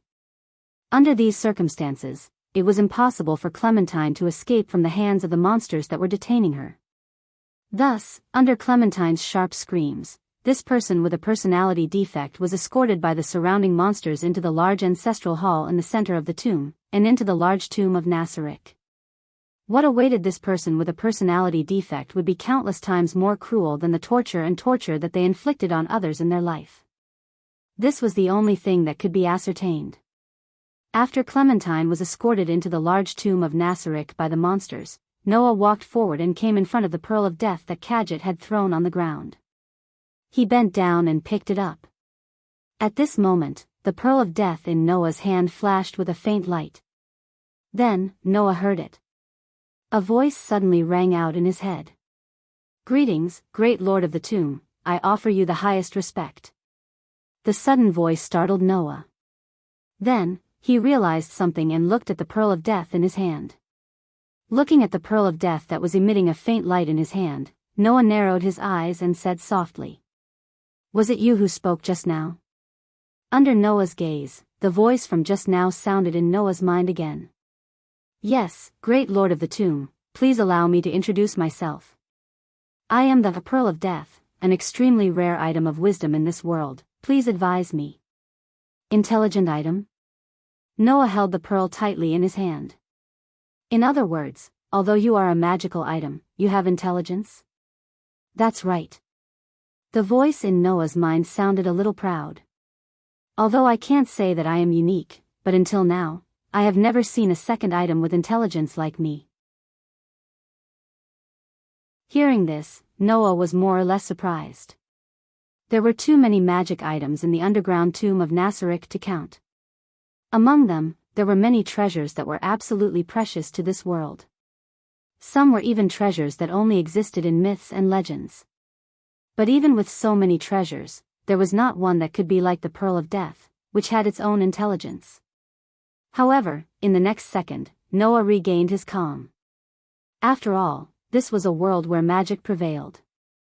Using magic, it was not difficult to seal a soul in an item and let the item have intelligence. Then, what is your purpose in talking to me? Noah asked with interest. Don't tell me you want to recognize me as your master or something? Yes, great lord of the tomb. The voice in Noah's mind began to carry a tone of respect and flattery. An intelligent tool like this one should naturally be used by the most outstanding person. Your strength has convinced this one, so please accept this one's loyalty and allow this one to work for you, great lord of the graveyard. Hearing this, Noah's heart was filled with disdain. Used by the most outstanding person? Was someone like Kadjit the most outstanding person? Definitely not. However, didn't this Pearl of Death still work for Kadjit? In other words, this so-called intelligent tool was simply a tool that spoke human language to people and ghosts. Originally, Noah was slightly interested in it. But now, Noah's interest in it had fallen to the lowest point. Just as Noah was about to say something, in Noah's mind, an emotionless but pleasing young voice suddenly appeared. No need. As the voice sounded, the small silver sword on Noah's back emitted a blinding light.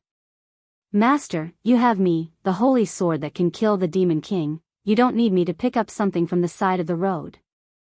As soon as he finished speaking, the dazzling light emitted from the small silver sword shot towards the Pearl of Death, causing the pitch-black light on the Pearl of Death to tremble and let out a miserable shriek. In the next second, the round pearl in Noah's hand lost its light and the voice from before disappeared without a trace. Noah almost laughed.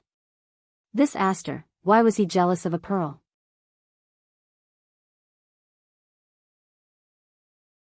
Chapter 1247.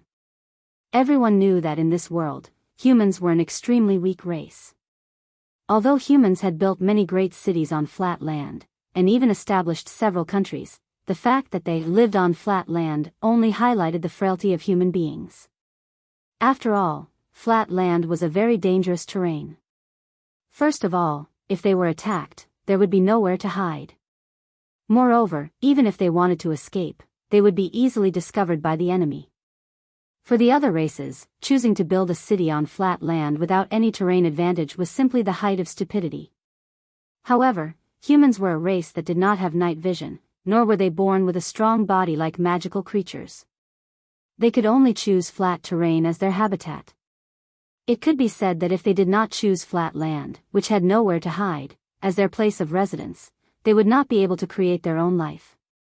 In this world, there were many races that were more developed and had a more advanced civilization than the human race. However, none of those races could rule this world. Hundreds of years ago, the developed races of this world fought against the Eight Desires King, who wanted to rule the world, and were severely weakened by the Eight Desires King's terrifying power. Compared to the other races, humans did not have any special powers, and were ignored by the powerful races. They did not participate in the Eight Desires King's war, but instead, they survived the war. Until now, the reason why humans could continue to exist in this world and not be eliminated was because of the war from hundreds of years ago, which weakened the powerful races to a critical state. Even so, for hundreds of years, humans still could not turn the tables in this world. It was easy to imagine how weak the power of humans was in this world. However, in such a world, there were also powerful human countries. The Yestage Kingdom. The Bahaz Empire. The Celian Theocracy. These three countries were undoubtedly very rare human countries. Although there were also human countries in other places, those countries were either scattered all over the world and were threatened by various powerful races, or they were simply reduced to ranches of carnivorous demon countries and were raised like livestock. Their situation was extremely miserable. As such, the kingdoms, empires, and theocracies were undoubtedly in a much better situation than the other human countries. Among these three human countries, the most powerful one was undoubtedly the theocracy. This could be seen from the capital of the theocracy alone. There were many breathtaking sceneries here. One of them was that almost all the roads were paved with bricks and stones. This was a scene that could not be seen in the neighboring countries. Think about the royal capital of a kingdom. The ground there was mostly bumpy, and the kingdom was not strong enough to pave the roads of the entire city with bricks and tiles. Of course, the reason for this situation was also because of the kingdom's internal and external troubles, as well as the gradual decay of the regime. Apart from the theocracy, the imperial capital of the empire also had extremely advanced stone paths, but the theocracy was still superior. If one were to look down from the sky above the capital of the theocracy, they would be able to clearly see that there was a central avenue that was directly connected to the highway. Just like a normal road, the center was for carriages and horses to pass through while the two sides were sidewalks. The difference was that there were many small guardrails between the road and the sidewalk to ensure the safety of pedestrians. Street lamps stood on both sides of the road. At night, the street lamps lit up with magical light, illuminating the entire capital. Apart from this, there were also many people dressed as soldiers patrolling the capital, giving off a sense of vitality. This was a scene that could not be seen in a kingdom. At the very least, Noah, who had been to the royal capital once and clearly knew about the decay and corruption there, was very sure of this. Floating in the air and looking down at the bustling city full of vitality, Noah could not help but sigh. As expected of a country with players as its backing. The degree of prosperity is not something that kingdoms or empires can compare to. Although that was what he said, Noah's eyes flashed with cold emotions as he looked down at the capital of the silent theocracy. After capturing Clementine alive and torturing her, Noah was able to obtain information that led him to this place. Today, it was time for Noah to settle the score with the people of the silent theocracy. Apart from Noah, the strongest fighting force in Nazareth's underground tomb had all arrived. Among all the guardians, Zaisha was the strongest in duels. Among all the guardians, Cocytus was the strongest in attack. Among all the guardians, Yon was the strongest in group battles. Among all the guardians, Malay was the strongest in magic. Among all the guardians, Demiurgos was the strongest in wisdom. Among all the guardians, Yair was the strongest in defense. A group of the strongest fighting force in Nazareth's underground tomb floated around Noah, surrounding Noah in the middle and standing against the wind. Era. Zaisha spoke in a somewhat pitiful voice. If you look at it from this perspective, humans are really like ants. There's something wrong with what you just said, Shadia. Yair smiled gently. No matter how you look at it, humans are just ants. However, even ants like these can still receive Lord Noah's mercy. Yon laughed. However, they don't understand this at all. Although it's a bit pitiful, Malay held his staff tightly and said timidly. But as expected, those who can't understand Lord Noah's kindness are all wrong. A human country? Cocytus spat out white gas. It's a pity to destroy it after developing to this extent. The most pitiful thing is that mere humans dare to offend our sovereign. Demiurgos pushed up his glasses. No matter how prosperous the city is, it will turn into the dust of history at this moment. The other guardians nodded one after another. Their eyes were filled with coldness and killing intent as they looked down. Especially Zaisha. A bloody light flashed in her scarlet eyes. It was more terrifying than anything else. You dared to control me and make me betray Lord Noah and suffer such humiliation. Zaisha's cute face was twisted with rage. I'll never let you off. Noah's eyes flashed as he sensed the killing intent and evil aura surging from Zaisha's body. He said indifferently, all of you can leave first. After saying that, Noah did not give the guardians a chance to reply. He walked past them as though he was walking in the air and headed towards the capital of the Celian cult nation. As Noah walked step by step in the air towards the capital of the Celian cult nation as though he was walking on invisible ground, an almost inaudible commotion began to spread in the sky above the capital. If it were an ordinary person, they would definitely not be able to discover it, right? In the sky above the capital of the Celian cult nation, there were figures that could not be seen at all. They were the Celian cult nation's soldiers who used both flight and invisibility spells. In this world, since there was a spell like flight, they naturally had to guard against attacks from the sky. These soldiers who used both flight and invisibility spells were precisely the troops that were specially prepared to guard against air attacks. Now, Noah's appearance naturally aroused the vigilance of these soldiers. Noah, who had a superb sensing ability, could clearly sense it. In the sky above the capital of the Celian cult nation, invisible auras were surrounding him. Feeling the auras surrounding him, Noah smiled slightly, but there was no smile in his eyes. As though he did not notice the invisible soldiers, Noah slowly walked in the air while closing his eyes. At this moment, in Noah's heart, a stone plate with 10 patterns on its outlines suddenly trembled. On it, a pattern flashed. It had been more than a month since he came to this world. In such a situation where he had not experienced it for a long time, the familiar power turned into a scorching torrent and roared in Noah's body. Bang! An astonishing divine power surged from Noah's body.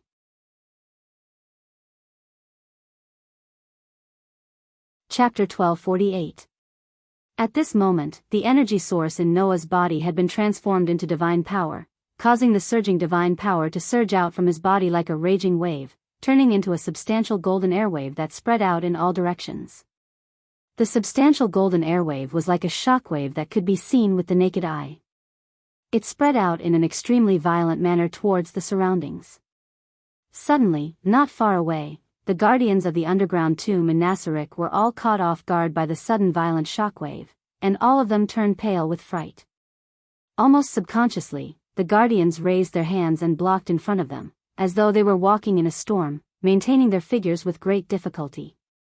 As for the soldiers of the Celian cult who were surrounding Noah, they could not even put up the slightest bit of resistance. They could not even react in time, and all of them were shocked by the sudden violent shockwave. Boom! Accompanied by a muffled explosion, the soldiers of the Celian cult who had used the invisibility spell to hide their figures were shaken to the point of revealing their figures. Amidst a series of screams, they were sent flying in all directions. Hence, the golden airwave that was like a shockwave wreaked havoc in the sky above the Celian cult like a storm, instantly attracting the attention of the people of the Celian cult. As the center of the golden airwave storm, Noah, whose robes were fluttering in the wind, naturally became extremely conspicuous. That. Who is that? What is that? A golden storm? What's going on? Did something happen? The entire capital of the Celian cult was suddenly thrown into chaos. Under such circumstances, in the center of the capital below, from a huge building that looked like a palace, a dense crowd of soldiers began to surge out. Among them, there were even many magic chanters who were dressed as priests and had activated the flight spell, flying directly towards the sky. Standing in the center of the golden storm, Noah looked down at the dense crowd of Celian cult soldiers and magic chanters who were flying towards him like a swarm of locusts. His eyes were as calm as an ancient well. In his heart, the pattern that lit up bloomed with a dazzling light. I will use these words to provoke the gods above, to use this magic, to chant this incantation, to make everything in the world bow and kneel. The voice of the incarnation named priest reverberated in everyone's heart, and the light fluctuation spread throughout the world. Then, Noah spoke. Get down. 2 simple words, yet it caused the violent surging golden airwaves to transform into a tide, rippling outwards and instantly enveloping the entire capital of the Celian theocracy. Then, the densely packed Celian cult soldiers and magic chanters that were swarming towards Noah like a swarm of locusts froze in midair. In the sky, in the dark clouds that spun crazily like a whirlpool, all the lightning flashed and thunder rumbled at this moment, turning into violent thunderbolts. Amidst the wailing of the atmosphere, the thunderbolts covered the entire sky and shrouded the capital of the Lien cult below. This was the sound of the thunderbolts descending from the sky, instantly destroying buildings. This was the sound of countless broken bricks and rubble being sent flying by the impact of the thunderbolts descending from the sky. Dong! This was the sound of houses and buildings collapsing. Kacha kacha kacha.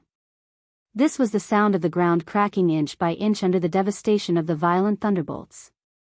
In an instant, the entire capital of the Lien cult was shrouded in the violent thunderbolts descending from the sky. Under the bombardment of the thunderbolts, it gradually turned into dust. Oh my God! God! The end of the world. The end of the world is here. God! Please save us. Save us. Under the devastation of the violent thunderbolts, the people who were fleeing in fear one by one sent out the most important prayer of their lives to the 6 gods that they believed in. What they received was the thunderbolts descending from the sky once again, destroying the buildings in the capital one by one. Rumble. The city walls around the capital finally collapsed under the bombardment of the violent lightning. In the capital of the Lien cult, the people could only flee for their lives, letting their screams and wails resound through the entire space. That scene was like hell. Not far away, the guardians of Nazarik's underground graveyard looked at Noah, who stood in the wind like a god above the capital. With a raise of his hand, he could change the color of the sky and earth, causing violent lightning to descend, and causing a bustling city to gradually turn into ruins. Intense shock surged in their hearts. Looking at the people in the city below who could only flee for their lives in hellish despair, even the guardians of the great underground tomb in Nasarik couldn't help but turn pale. Under such a power of heaven and earth, every guardian recognized their own helplessness. Even these people who were at the maximum level of 100 could only feel powerless, let alone the people in the city below who could only tremble and wail under such power. However, if someone were to observe carefully, they would notice. Even though the entire city was shrouded in the dark clouds of lightning and thunder and was being ravaged by the violent thunderbolts descending from the sky, none of the ordinary people were harmed. After all, to the ordinary people, the actions and decisions of the upper echelons of the Lien cult had nothing to do with them. Noah's goal was not to massacre without regard for anything, but to punish the culprits. After taking one last look at the city that had fallen into hell and was gradually turning into ruins, Noah turned around. Let's go back. The guardians woke up one by one and quickly responded respectfully. Yes.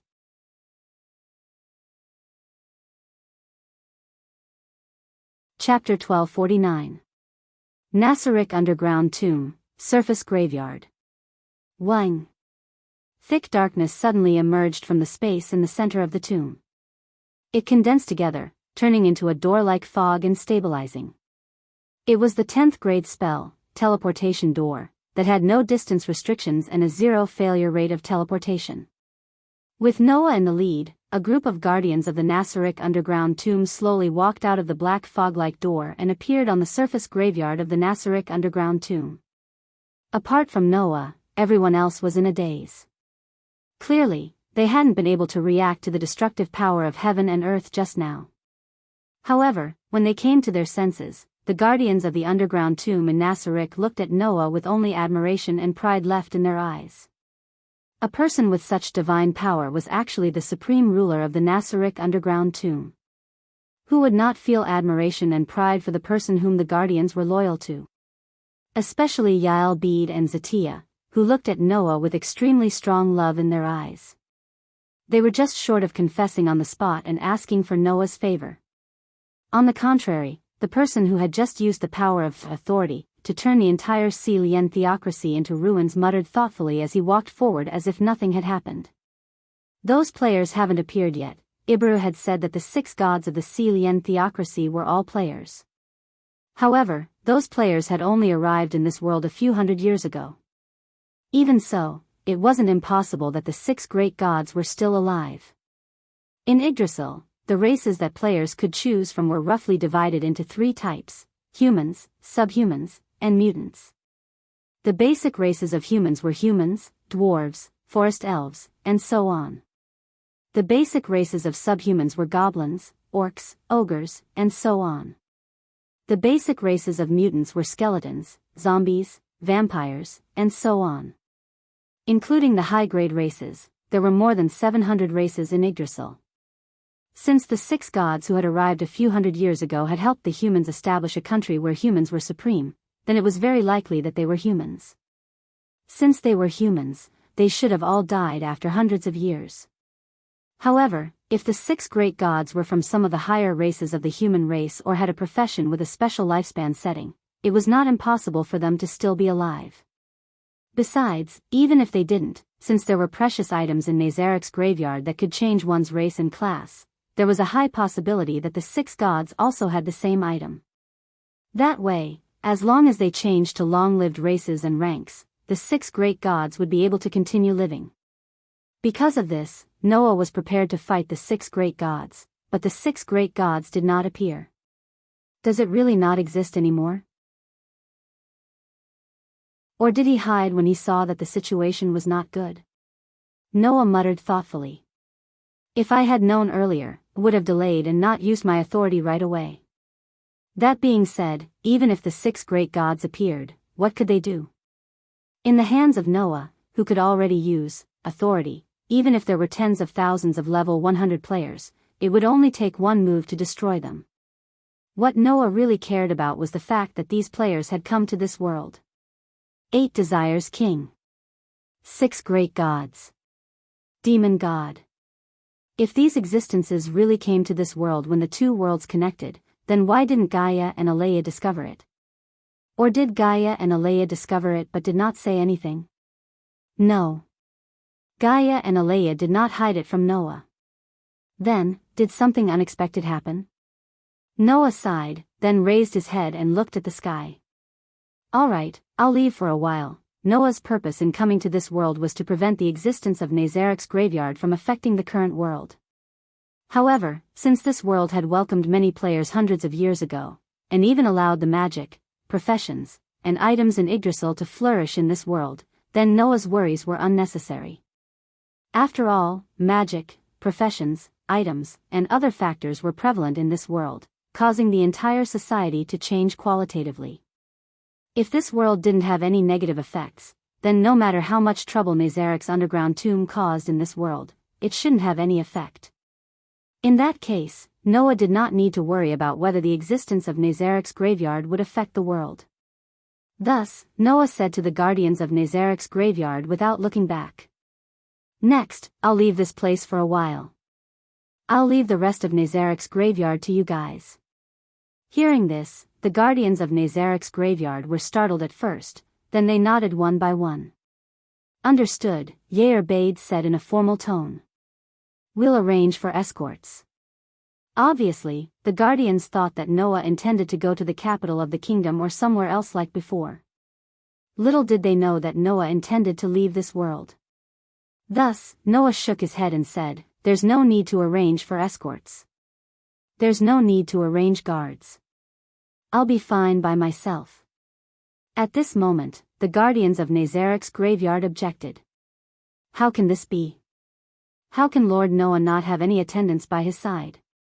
Yes. That's right, it's not right to let the Supreme Venerable travel alone. Although we know that our power is too insignificant for Lord Noah, this power still has to be given to the Supreme Venerable that we are loyal to. Zaisha, Yair, Mer, Kossitz, and Demiurgos all expressed their thoughts. I think so too, Yair also said. No matter what, it's not right to let the Supreme Venerable travel alone. Even with Lord Noah's power, there's no one in this world who can compare to you. However, if you have to personally deal with those weak ants, it's too shameful. Please allow us to accompany you. The guardians of Nazarik's graveyard all nodded vigorously. It was obvious that due to their excessive loyalty, the guardians couldn't bear to see Noah leave Nazarik alone and go to the great graveyard. In response, Noah could only smile bitterly. I know that you have good intentions, but the place I want to go is rather special. It's not possible to bring you with me, so please forgive me. Saying this, Noah smiled faintly as he gently stroked the small silver sword on his waist. Moreover, I'm not traveling alone. Aster is with me, isn't that right? After hearing Noah's words, the Guardians finally remembered Aster's existence. It wasn't that Aster's presence was weak, but rather that Aster had never interacted with the people of Nazarik's graveyard before. Naturally, it was easy to overlook him. However, even if they remembered that Aster was with Noah, the Guardians of Nazarik's graveyard were still a little worried. Alright, you don't have to worry. Noah could only shrug. Just like you said, with my abilities, it's not that easy for something to happen to me. Moreover, Nazarik's graveyard is in a period of rapid development. It can't do without your presence. The Guardians of Nazarik's graveyard could only helplessly nod. Then, Yair Bade said with great reluctance. When do you plan to leave? When I leave? Noah stroked his chin and smiled. Today, I'll take a look at the various operations of Nasarik. Hearing Noah's words, the Guardians of Nazarik's graveyard looked at each other. After a while, it was unknown if they had reached some sort of consensus, but Yair Bade and Demiurgos nodded at the same time, causing the expressions of Zaisha, Yal, Mer, and Kossitz to ease up slightly.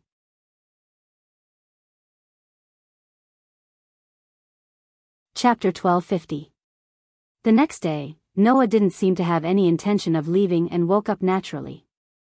Aster also acted as if nothing had happened and walked out of the bedroom hand in hand with Noah. Are you leaving now? Aster asked softly with his usual emotionless tone.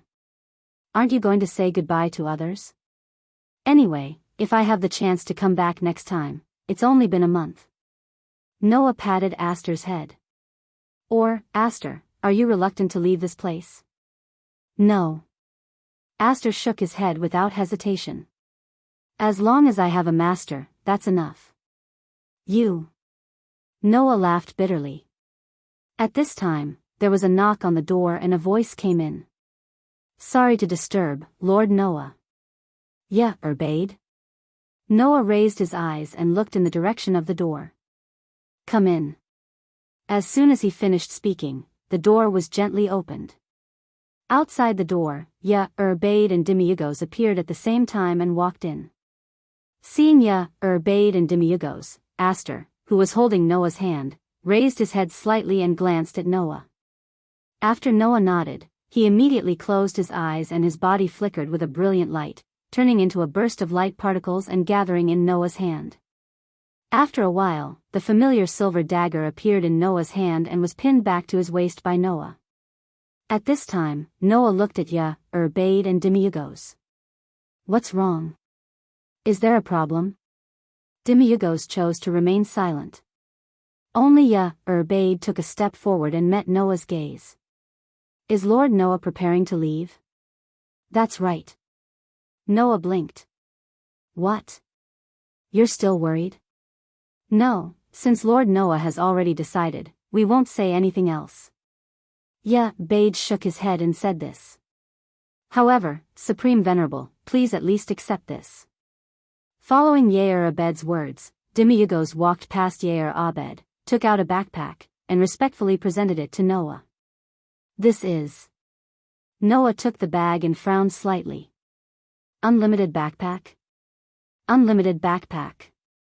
As the name suggested, it was a backpack with unlimited capacity.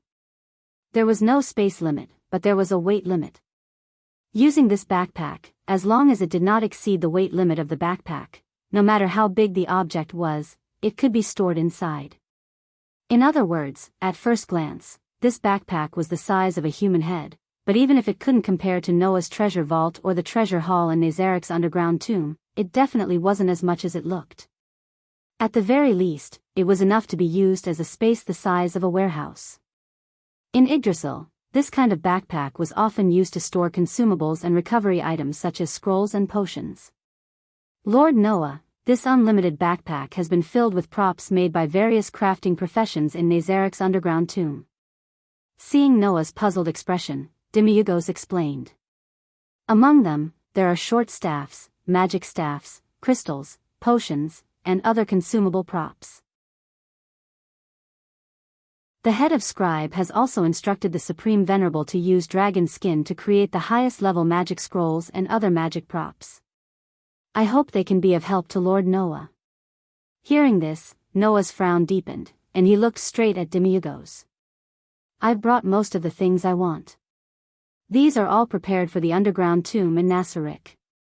In the treasure hall of the underground tomb in Nasarek, Noah had done a large search and collected all kinds of treasures that were useful to him. In the library on the 10th floor underground, Noah had also searched through all kinds of extremely precious summoning books, item books, magic books, and information books. In terms of gains, Noah had already obtained a lot. Noah definitely had a lot of the props that Demiurgos had prepared in his treasure hall. Since that was the case, there was no reason not to leave these props for the underground tomb in Nasarek. After all, the underground tomb in Nasarek also required the use of all kinds of magic props. Lord Noah, please don't worry. Yair Bedard smiled slightly. Because of the large amount of resources provided by Lord Noah, the various magic props made in Nasarek have exceeded our initial expectations. This has allowed the treasure hall to be fully replenished. These are all part of what we think will be leftovers after careful calculations. Therefore, Lord Noah doesn't have to worry about the lack of props in the underground tomb in Nasarek, Demiurgos also said warmly. If these things can help Lord Noah, then it's really the best thing for us. Noah was suddenly speechless.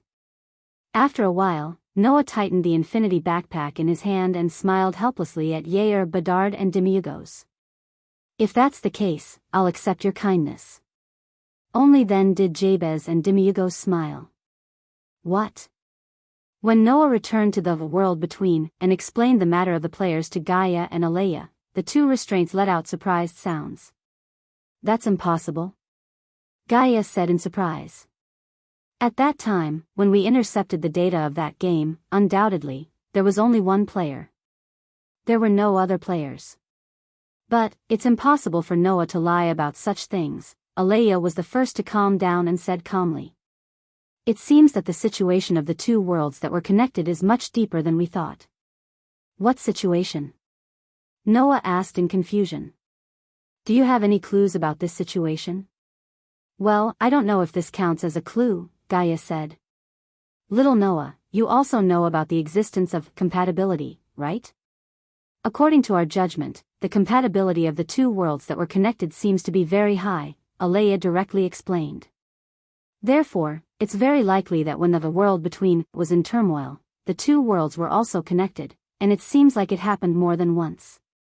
If that was the case, then it was true. Before Noah came to the world between for the first time, many worlds had been destroyed and became broken feather-like existences. That proved that before that, there had been more than one large-scale upheaval in this between worlds, leading to the destruction of a large number of worlds. Because of the high compatibility, when the world between was in turmoil, the two worlds were also connected, which led to the players that we didn't know about being transferred to the other world. Gaia's tone was somewhat helpless. As expected, if it's not a world of one's own, even if one can obtain the help of the other world, one wouldn't be able to control the situation at any time. At the end of the day, we are only the restraining force of one world. It is impossible for us to interfere with other worlds. If it wasn't for the fact that the two worlds didn't reject our interference and even provided us with assistance, we wouldn't have been able to stop that player, Aleia said. Originally, we were worried that the connection between the worlds would have an unnecessary effect on the existence of the world between, which was why we interfered. Now, it seems that the compatibility of the two worlds is high enough to accommodate each other. Since so many players did whatever they wanted in that world and didn't cause any negative effects, our interference is unnecessary.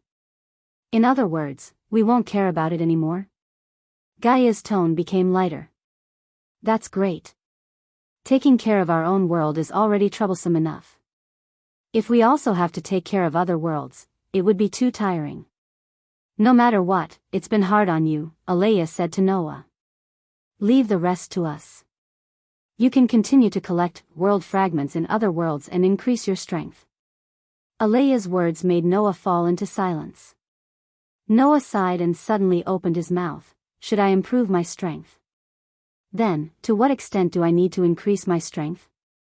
This time, it was Gaia and Alea's turn to fall into silence. I know, to deal with an opponent that has the ability to bring chaos to the world between, I have to become stronger. Noah couldn't help but speak his mind. But, is my current strength still not enough? Since he obtained the power called authority in the world of God Slayer and completed the great cause of killing God, except for Orpheus of Demon High School, Noah has never encountered a decent opponent. Now, with LV4 and the ability value of the SSS stage, Noah has no problem even if he uses 2 of the authority of the 10 avatars for a long time. Even if he goes all out, it is possible to use 3 avatars. Even so, is Noah's strength still not enough? Little Noah, don't worry. Gaia smiled bitterly. You will understand the real purpose of increasing your strength in the future. The real purpose of increasing my strength? Noah was slightly stunned. What does this mean? It's still the same sentence, you will understand sooner or later, Alea said faintly. So, you just focus on increasing your strength, that's enough. Hearing this, Noah could only nod helplessly. Looking at the pieces of feathers that were wandering around, Noah didn't know how long it took, but he made up his mind and said, in that case, help me choose a world with a higher level of strength.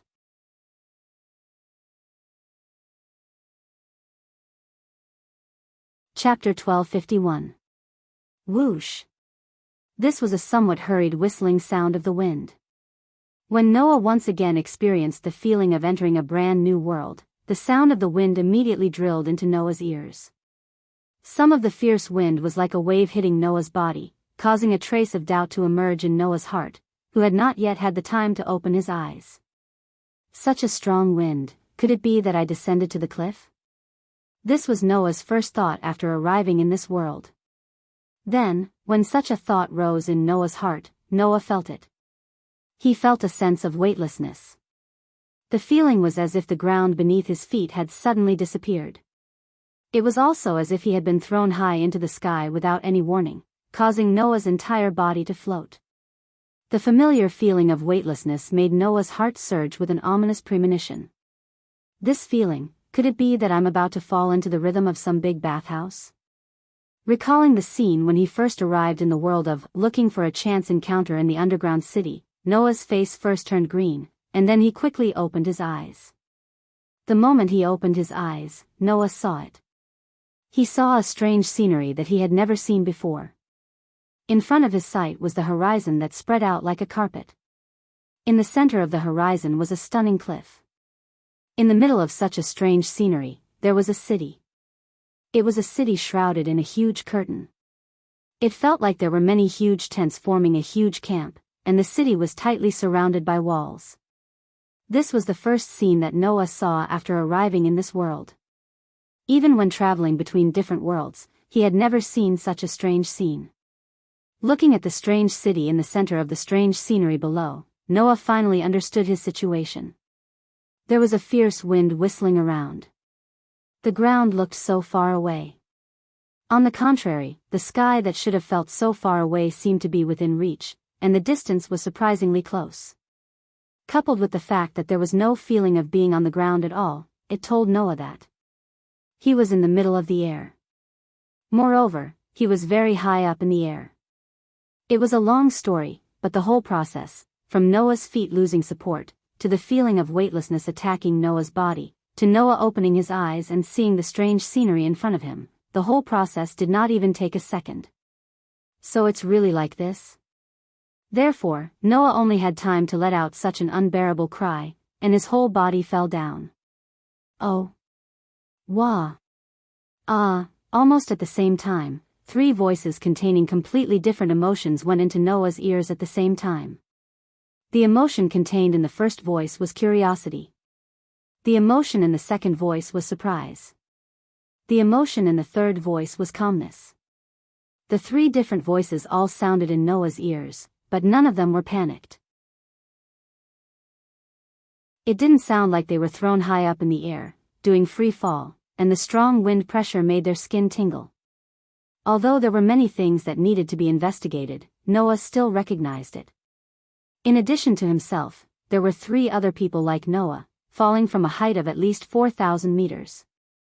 As a result, it was Noah himself who had the most real panic. What the hell is going on? Not to mention Noah, in such a strange world, there were 3 other people falling from a high altitude with Noah. It was strange no matter how he thought about it. However, now was not the time to think about this. Feeling the increasingly strong wind pressure, looking at the ground getting closer and closer, Noah whispered softly. Flight, worn on Noah's neck, the wing-shaped necklace with the magic effect of flight flashed a burst of light. Then, Noah's body gradually offset the weightlessness and strong wind pressure. Like a feather, he was suspended in the air. However, Noah was the only one who could fly. For some reason, the 3 people who fell from a high altitude with Noah were like meteorites, brushing past Noah's side and continued to fall. For a moment, Noah saw the appearance of the 3 people. It was a combination of 1 man and 2 women. Without much time to think, Noah controlled his body, his whole body fell, and his feet stepped on the void. Dong! Accompanied by the sound of the air vibrating, Noah's body was like an arrow leaving the bow. With the speed of a gust of wind, he quickly swept to the falling combination of 1 man and 2 women. And when he swept to the side of the 3 people, Noah immediately stretched out his hands and hugged the 2 girls, 1 in each hand, to stop the falling trend. As for the remaining young man, he could only heavily fall into a lake on the ground under Noah's gaze. Pung! A huge splash followed the fall of a person from a high altitude and exploded. The 2 girls who were held in Noah's arms and avoided the fate of falling into the lake tilted their heads. They didn't understand the current situation, and even the reason why they could now float in the air was confused. Looking at the big splash and the 2 girls in his arms who tilted their heads with a puzzled face, but didn't panic and scream like ordinary people who fell from a high altitude, Noah raised his head, looked at the clear sky, and sighed. What kind of godly development is this? A minute later, on the shore of the lake, 4 people landed on the turf one after another. To be more precise, it should be said that Noah fell from the sky with a girl in each hand and landed lightly on the ground. And the unfortunate young man who fell into the lake climbed out of the lake and sat on the turf with his body wet. Until then, Noah saw the full appearance of the 3 people who fell from mid-air with him. The unfortunate one who fell into the lake was a young man who wore a student uniform from an unknown school. He had light blonde hair and wore a pair of headphones on his head. He seemed to be 17 or 18 years old. The one who was held in Noah's arms was a young lady who had beautiful black waist-length hair, with a crimson bow-style hairband tied on both sides of her hair. She exuded a noble temperament. The remaining one who also avoided the fate of falling into the lake because of Noah was a young lady with short flaxen hair that reached her shoulders. Rather than saying that she was petite, it was better to say that she was simply slender. She wore a shirt-style windbreaker and shorts, looking very quiet, and was holding a cat in her hand. Undoubtedly, until just now, the group had just fallen from a height of more than 4,000 meters. However, among the 4 people present, even excluding Noah, the other 3 people didn't feel surprised at all. Instead, they were quite calm. Even the young lady who looked like a young lady had the time to thank Noah. Although I'm dissatisfied with the behavior of hugging a lady for the first time, but for the sake of being saved, I still thank you. Her voice was very light and pleasant, but there was a pride that others couldn't ignore. The other young lady also thanked Noah softly. Thank you. The young lady's voice was very calm, so calm that it made people feel a little cold. As for the remaining young man in uniform and headphones, he was wringing the water on his clothes while glancing at Noah with an unruly smile on his face. We all fell from a high altitude, and only 2 people could be saved out of the 3. One of them was a man, and the other 2 were women. In the end, you didn't hesitate to choose to save 2 women? You're quite capable, aren't you? The corners of Noah's mouth twitched slightly. Noah just casually saved the 2 people who were closer to him. He didn't deliberately only save the women and ignore the men. His gaze swept across the young man with an unruly smile, the young lady with a noble temperament, and the quiet young lady with a cat in her arms. Noah raised his head and looked at the sky again. After a long while, he let out a deep sigh. Why do I feel like there will be more disasters?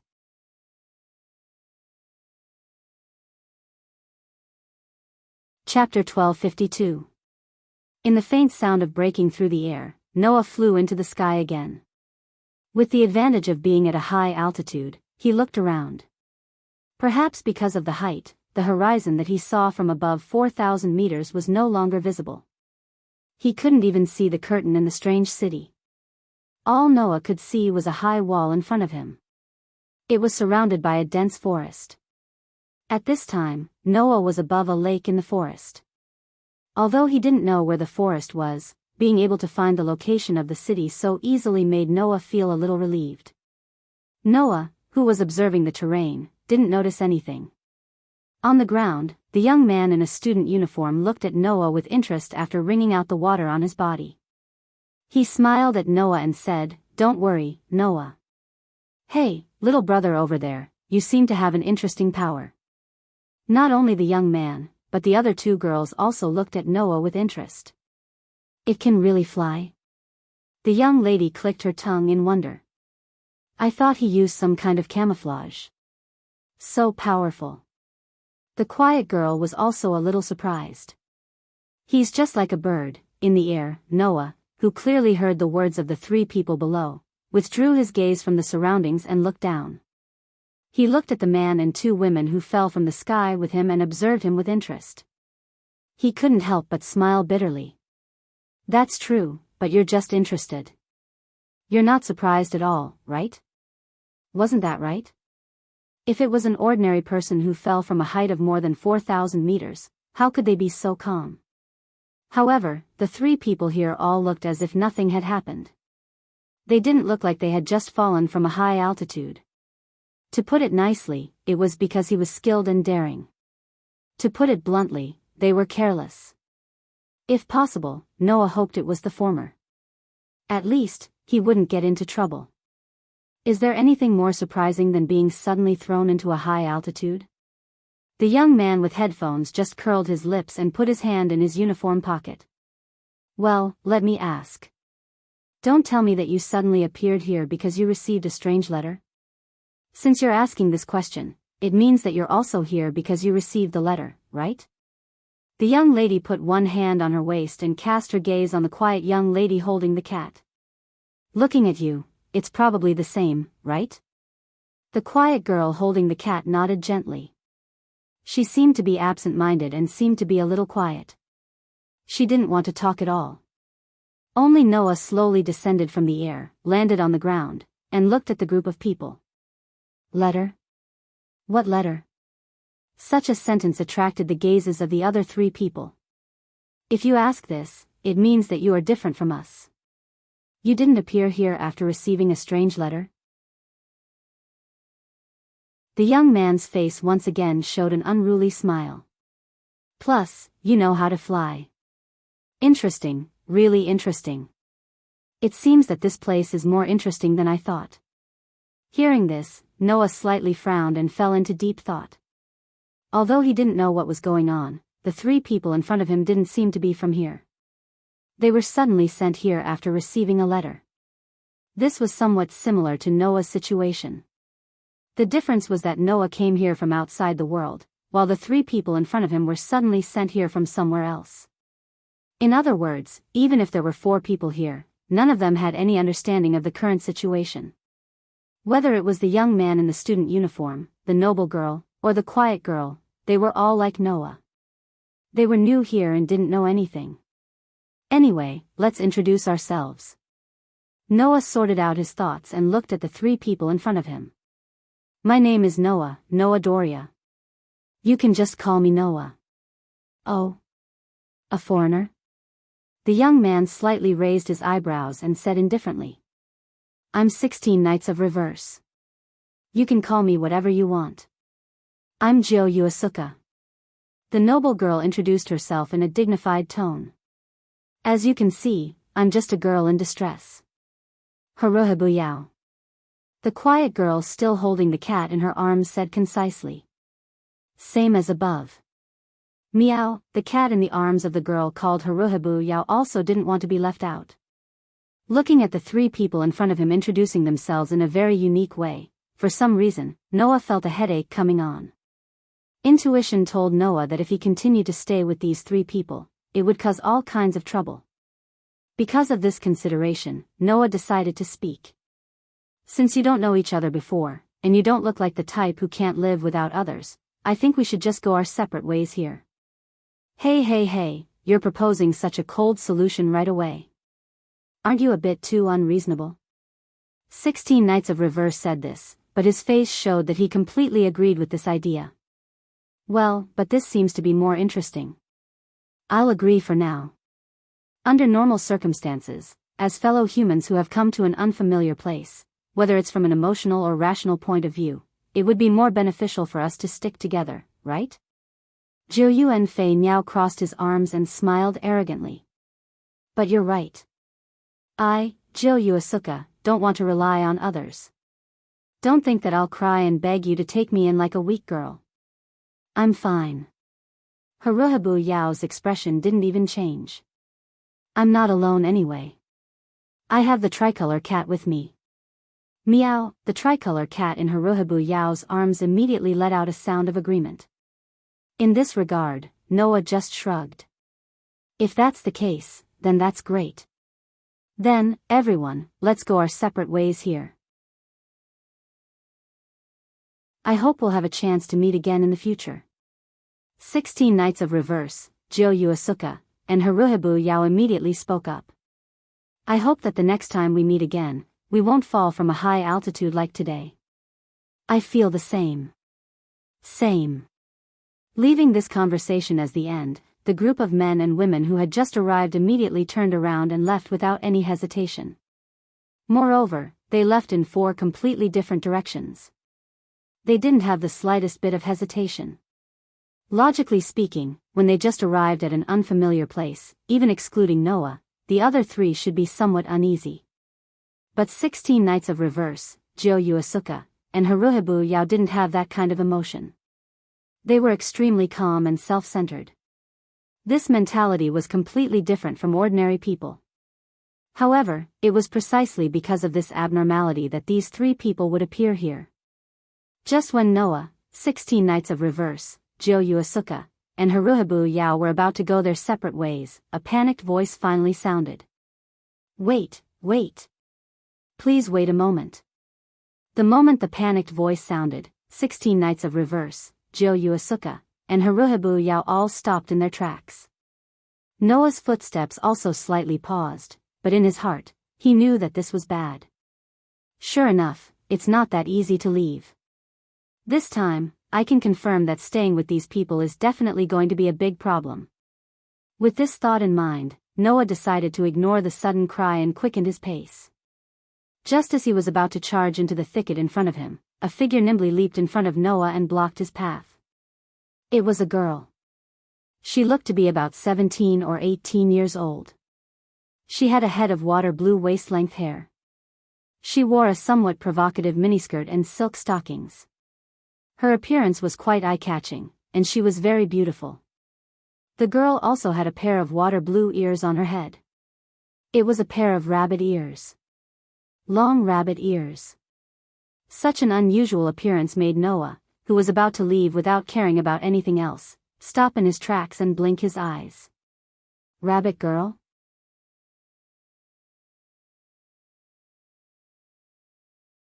Chapter 1253. Bunny girl? This was Noah's first impression of the bunny-eared girl who suddenly appeared in front of him. The impression made the rabbit-eared young lady spread her arms and stood in front of Noah, her ears perked up as she refuted strongly. Black Bunny is not a bunny girl. Black Bunny is known as the Moon Bunny of the Hakata aristocracy. Moon Bunny? Noah blinked his eyes again and said with some uncertainty. The Moon Bunny you speak of, is it the kind of bunny that lives on the moon? That's right. The girl who called herself Black Bunny said with her head held high. That's why Black Bunny is not a bunny girl. 16 Knights looked at Black Bunny with a scrutinizing gaze.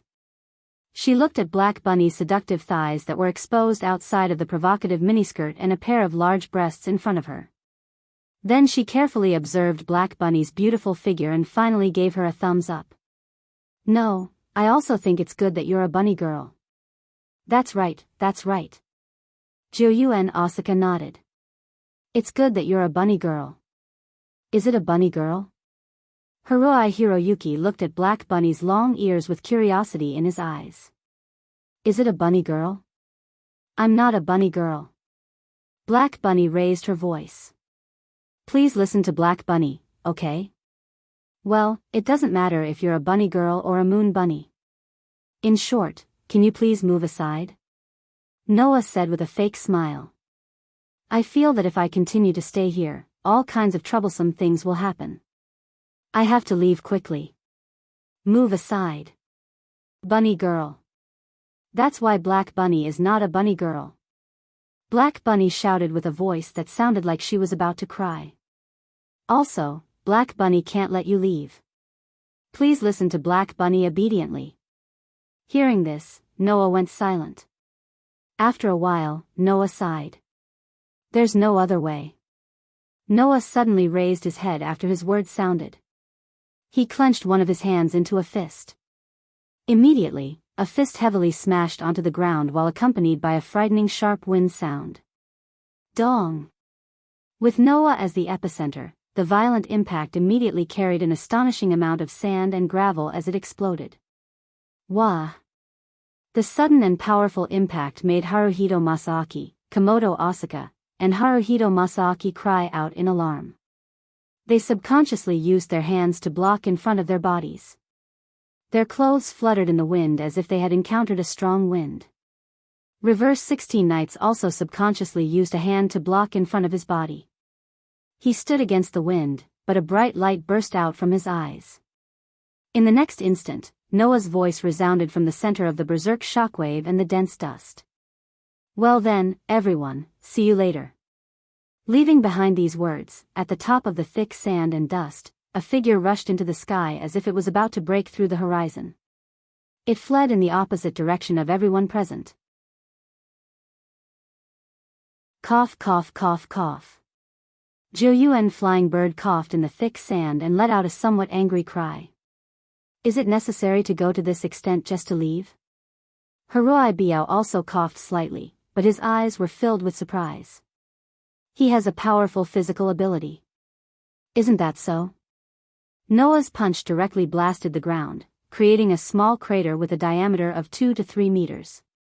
With the physical ability of a human, that was already an impossible realm to reach. Only Haruhito, while coughing in the thick sand and dust, was still anxiously shouting at Noah, who had almost turned into a small black dot that would disappear in the next second. Why didn't you listen to Haruhito properly? Just as the other three girls had their own reactions, Reverse 16 Knights stared at Noah, who had turned into a small black dot. Ha! Ha ha ha! Ha ha ha ha! In the next second, Reverse 16 Knights suddenly burst out laughing. That laughter was filled with excitement and joy. Very good. Very good. It's really very good. You brat. You're more interesting than I thought. While laughing, Reverse 16 Knights turned his head and looked at Haruhito with an arrogant smile on his face. Hey! The bunny girl over there. Didn't I say so? Haruhito shouted almost as a conditioned reflex. Haruhito is not a bunny girl. However, Reverse 16 Knights ignored Haruhito's rebuttal and said this to himself. Don't you want that guy to stay?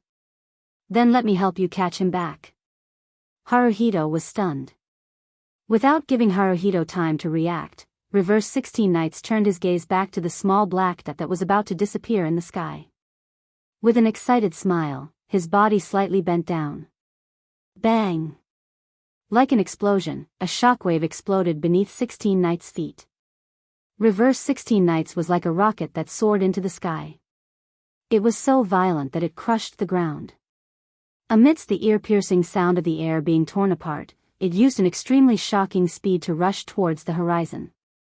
On the other side, Noah, who was flying in the sky, looked at the forest that was getting farther and farther away from him, and gently exhaled a breath. Although I don't know why, it's great to leave those three guys who seem to be extremely troublesome. With such a sentence, Noah turned his gaze to the tall wall at the end of the forest, which was the city that he saw when he fell from the sky. No matter what, let's go to the city first and find a way to understand this world. Disregarding reverse 16 nights, distant flying bird, and Haruhito Hikari, the girl who suddenly appeared in front of Noah and claimed to be Haruhito seemed to be an aboriginal of this world. If it was Haruhito, she should be able to introduce the situation of this world to Noah, right? Unfortunately, it doesn't look like a simple appearance. There must be a purpose, right? Noah shook his head with a smile.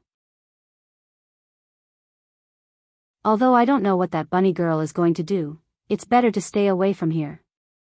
With such an idea, Noah abandoned other thoughts and prepared to move in the direction of the city. Whoosh! It was also at this moment that a sharp sound of something breaking through the air resounded from afar. It was as if a sound wave had come from the ground below. At the same time, within the range of Noah's sensing ability, an aura was like a rocket soaring into the sky, approaching Noah at an astonishing speed. Noah narrowed his eyes, turned his head abruptly, and looked at the ground below.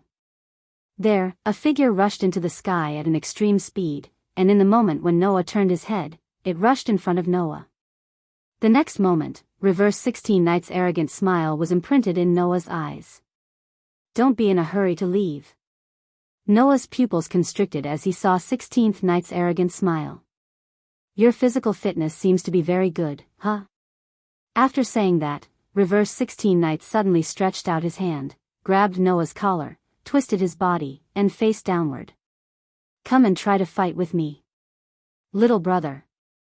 It was like throwing a shot put.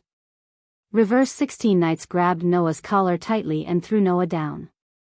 Suddenly, Noah's figure was thrown down by reverse 16 Knights at an astonishing speed, and with a terrible sonic boom, he fell madly to the ground, rubbing against the air. Seeing this, reverse 16 Knights smiled excitedly. His figure that was in free fall twisted again, and with a muffled explosion, he swooped down toward Noah, who was falling madly. Above the forest, two streamers were like meteorites, falling from the sky with a fiery heat wave caused by the violent friction with the atmosphere. The sharp sound of breaking through the air echoed in his ears. Noah's figure was falling at an astonishing speed, and his heart was full of surprise. Reverse 16 Knights actually has such a degree of power? Whether it was the speed of soaring into the sky or the power of throwing Noah down, it could be said to be amazing. That speed almost made Noah unable to react. That power made Noah, who was grabbed by the collar, unable to resist, causing him to be thrown down fiercely. Raising his head, Noah looked at reverse 16 Knights who was chasing him with an arrogant and unruly smile on his face, and his eyes flickered. This guy is not simple.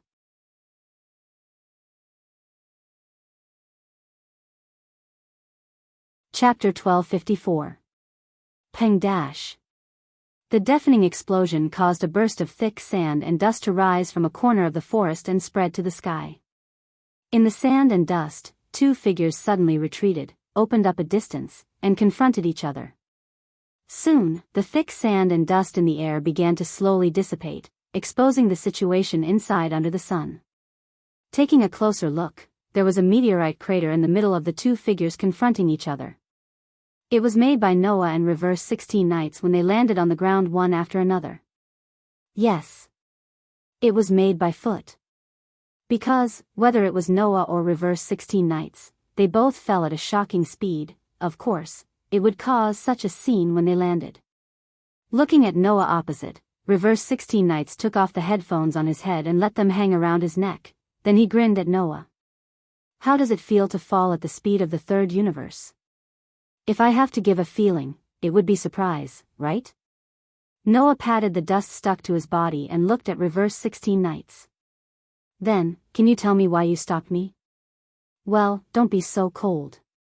Reverse 16 Knights opened and closed his palms slightly, but the smile on his face remained unchanged. It's not easy to meet such an interesting opponent, how can I not vent? Vent? Noah raised his eyebrows. In other words, you stopped me just to let me accompany you to vent? How is it? Reverse 16 Knights laughed. Very interesting, right? Sigh. Noah sighed faintly. If I said it's not interesting, would you let me go? I already said, don't be so cold, right? Reverse 16 Knights clenched one hand into a fist, and a terrifying force gathered in his fist that was undetectable. Isn't it good to play a little? As soon as he finished speaking, 16 Knights twisted his feet, causing the ground to tremble. At the same time, he stirred up a strong impact and dust. With the astonishing speed known as the Third Universe's speed, his body tore through the air, and with an ear-piercing screech, he shot towards Noah's direction. That frightening speed made Noah's dynamic vision only able to faintly see a black shadow. Noah, who had fully experienced the so-called speed of the Third Universe after reversing the 16 Knights, did not hesitate at all. The energy source in his body suddenly turned into a source of mana, allowing the endless mana to become a surging torrent that flowed inside his body. Wang! Mana patterns spread out on Noah's calf like electric wires. Facing the amazing speed of 16 Knights, Noah's LV, for level and SSS level, agility, was not enough to deal with it. Therefore, Noah did not hesitate to use enhance magic to strengthen his feet. With a turn of his feet, his figure flickered rapidly, and he strangely flashed backward. After the strengthening of enhance magic and LV, for level, agility, Noah's speed increased to a terrifying level. However, even so, 16 Knights' figure still crossed the void like a rocket, like a maggot in the tarsal bone, and instantly caught up with Noah, who was retreating. The extreme speed known as the Third Universe's speed could be seen from this. Even with LV, for level and SSS level, agility, blessing, and even after the strengthening of enhance magic, Noah's speed was still not as good as 16 Knights. Noah's outstanding sensing ability allowed him to control the charging trajectory of reverse 16 Knights very well. Noah could only turn his feet again, and his figure flashed violently, leaving an afterimage in the same place, and as if teleporting, he instantly appeared dozens of meters away. However, when Noah's figure just appeared, in front of him, a sharp sound broke through the air again. He saw that 16 Knights with an unchanging happy smile, like a bullet, crossed the space and once again caught up with Noah's figure. What's wrong? What's wrong? 16 Knights laughed out loud. Do you only know how to run? Little brother. Hearing this, Noah's eyes narrowed, and there was a little anger in his heart. Although 16 Knights' provocation was very low level, and with Noah's mentality, he wouldn't be so easily provoked. However, being provoked for no reason didn't mean that Noah wouldn't feel angry. So, while Noah retreated, he stretched out a hand and snapped his fingers. Virum. Golden ripples undulated in the space around Noah, and various weapons such as sabers, swords, spears, halberds, and so on popped out from the ripples, all of which were pointed at reverse 16 Knights, who was charging over at an astonishing speed. Immediately after, the sabers, swords, spears, halberds, and all kinds of treasures turned into streams of laser-like flowing light, covering the sky and covering the earth as they shot towards the direction of 16 Knights. With the speed of 16 Knights reversal, he should be able to easily avoid all the treasures that were shooting towards him from all directions, right? Then, it would be time for Noah to fight back. However, in the next moment, Noah was surprised again. Facing the overwhelming number of treasures that were shooting towards him, 16 Knights did not dodge at all. Instead, he chose to advance instead of retreating. There was an expression that represented violence on his face, and 16 Knights clenched his fists, facing the relics that were shooting at him. Like thunder, he pulled out shadows of his fists, and his fists bombarded continuously. Clang, clang, clang, clang, clang. The crisp sound of steel colliding with steel could be heard continuously. Reverse 16 Knights actually used a pair of ordinary fists to smash away all of the treasures that were shooting at him from all directions. Wah! Noah exclaimed in shock. He smashed the relics with his fists. That was something that could only be done with amazing strength and a strong body. At least, Hercules, who was in the form of a servant, would never be able to do such a thing. Even if it was Noah, even with the LV, for strength, and durability, buffs, as well as the blessing of the sword, to weaken physical attacks, plus the enhance magic buff, he still couldn't do it. In other words, the young man named 16 Knight's physical ability was stronger than Noah and Hercules. Moreover, he was much stronger. His strength was enough to smash the relics away. His speed was comparable to the speed of the third universe. In this way, it would be difficult for the young man named 16 Knights to use a simple relic to shoot at him. Under such circumstances, 16 Knights, who was using a pair of ordinary fists to smash the relics that were shooting at him, rushed towards Noah with a burning expression. His clenched fists were accompanied by a terrifying fist wind, and he went straight to Noah. The fist with the terrifying fist wind was gradually magnified in Noah's vision. Noah's eyes were sharp, and he clenched his fist.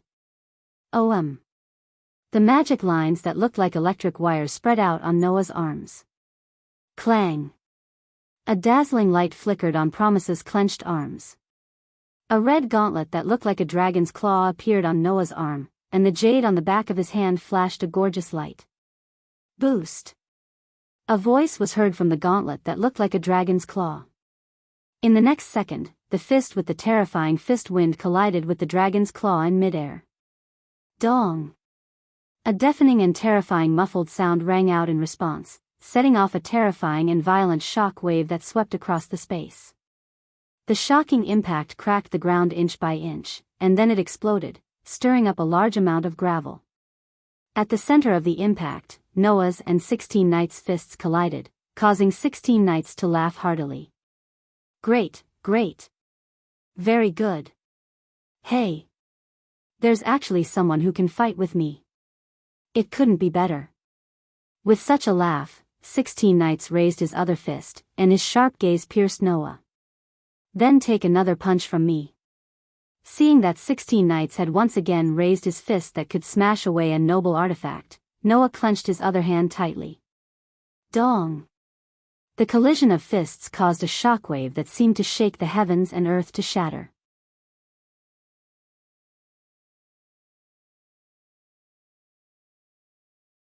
Chapter 1255. Boom! Amidst the deafening roar, the terrible impact swept out like a storm, causing the surrounding trees to fall down radially.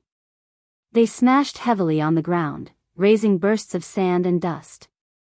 However, just as the sand and dust rose up, it was suddenly blown away by the storm-like impact that swept around.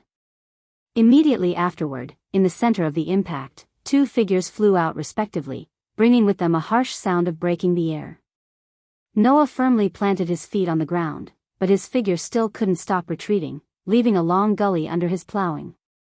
It was not until he reached a distance of hundreds of meters that he gradually stopped. However, in the next moment, Noah's expression suddenly changed, and his figure suddenly retreated to the side without any warning. Swish! A figure suddenly appeared in front of Noah at almost the same instant his body retreated.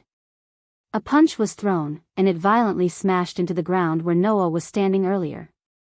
Boom!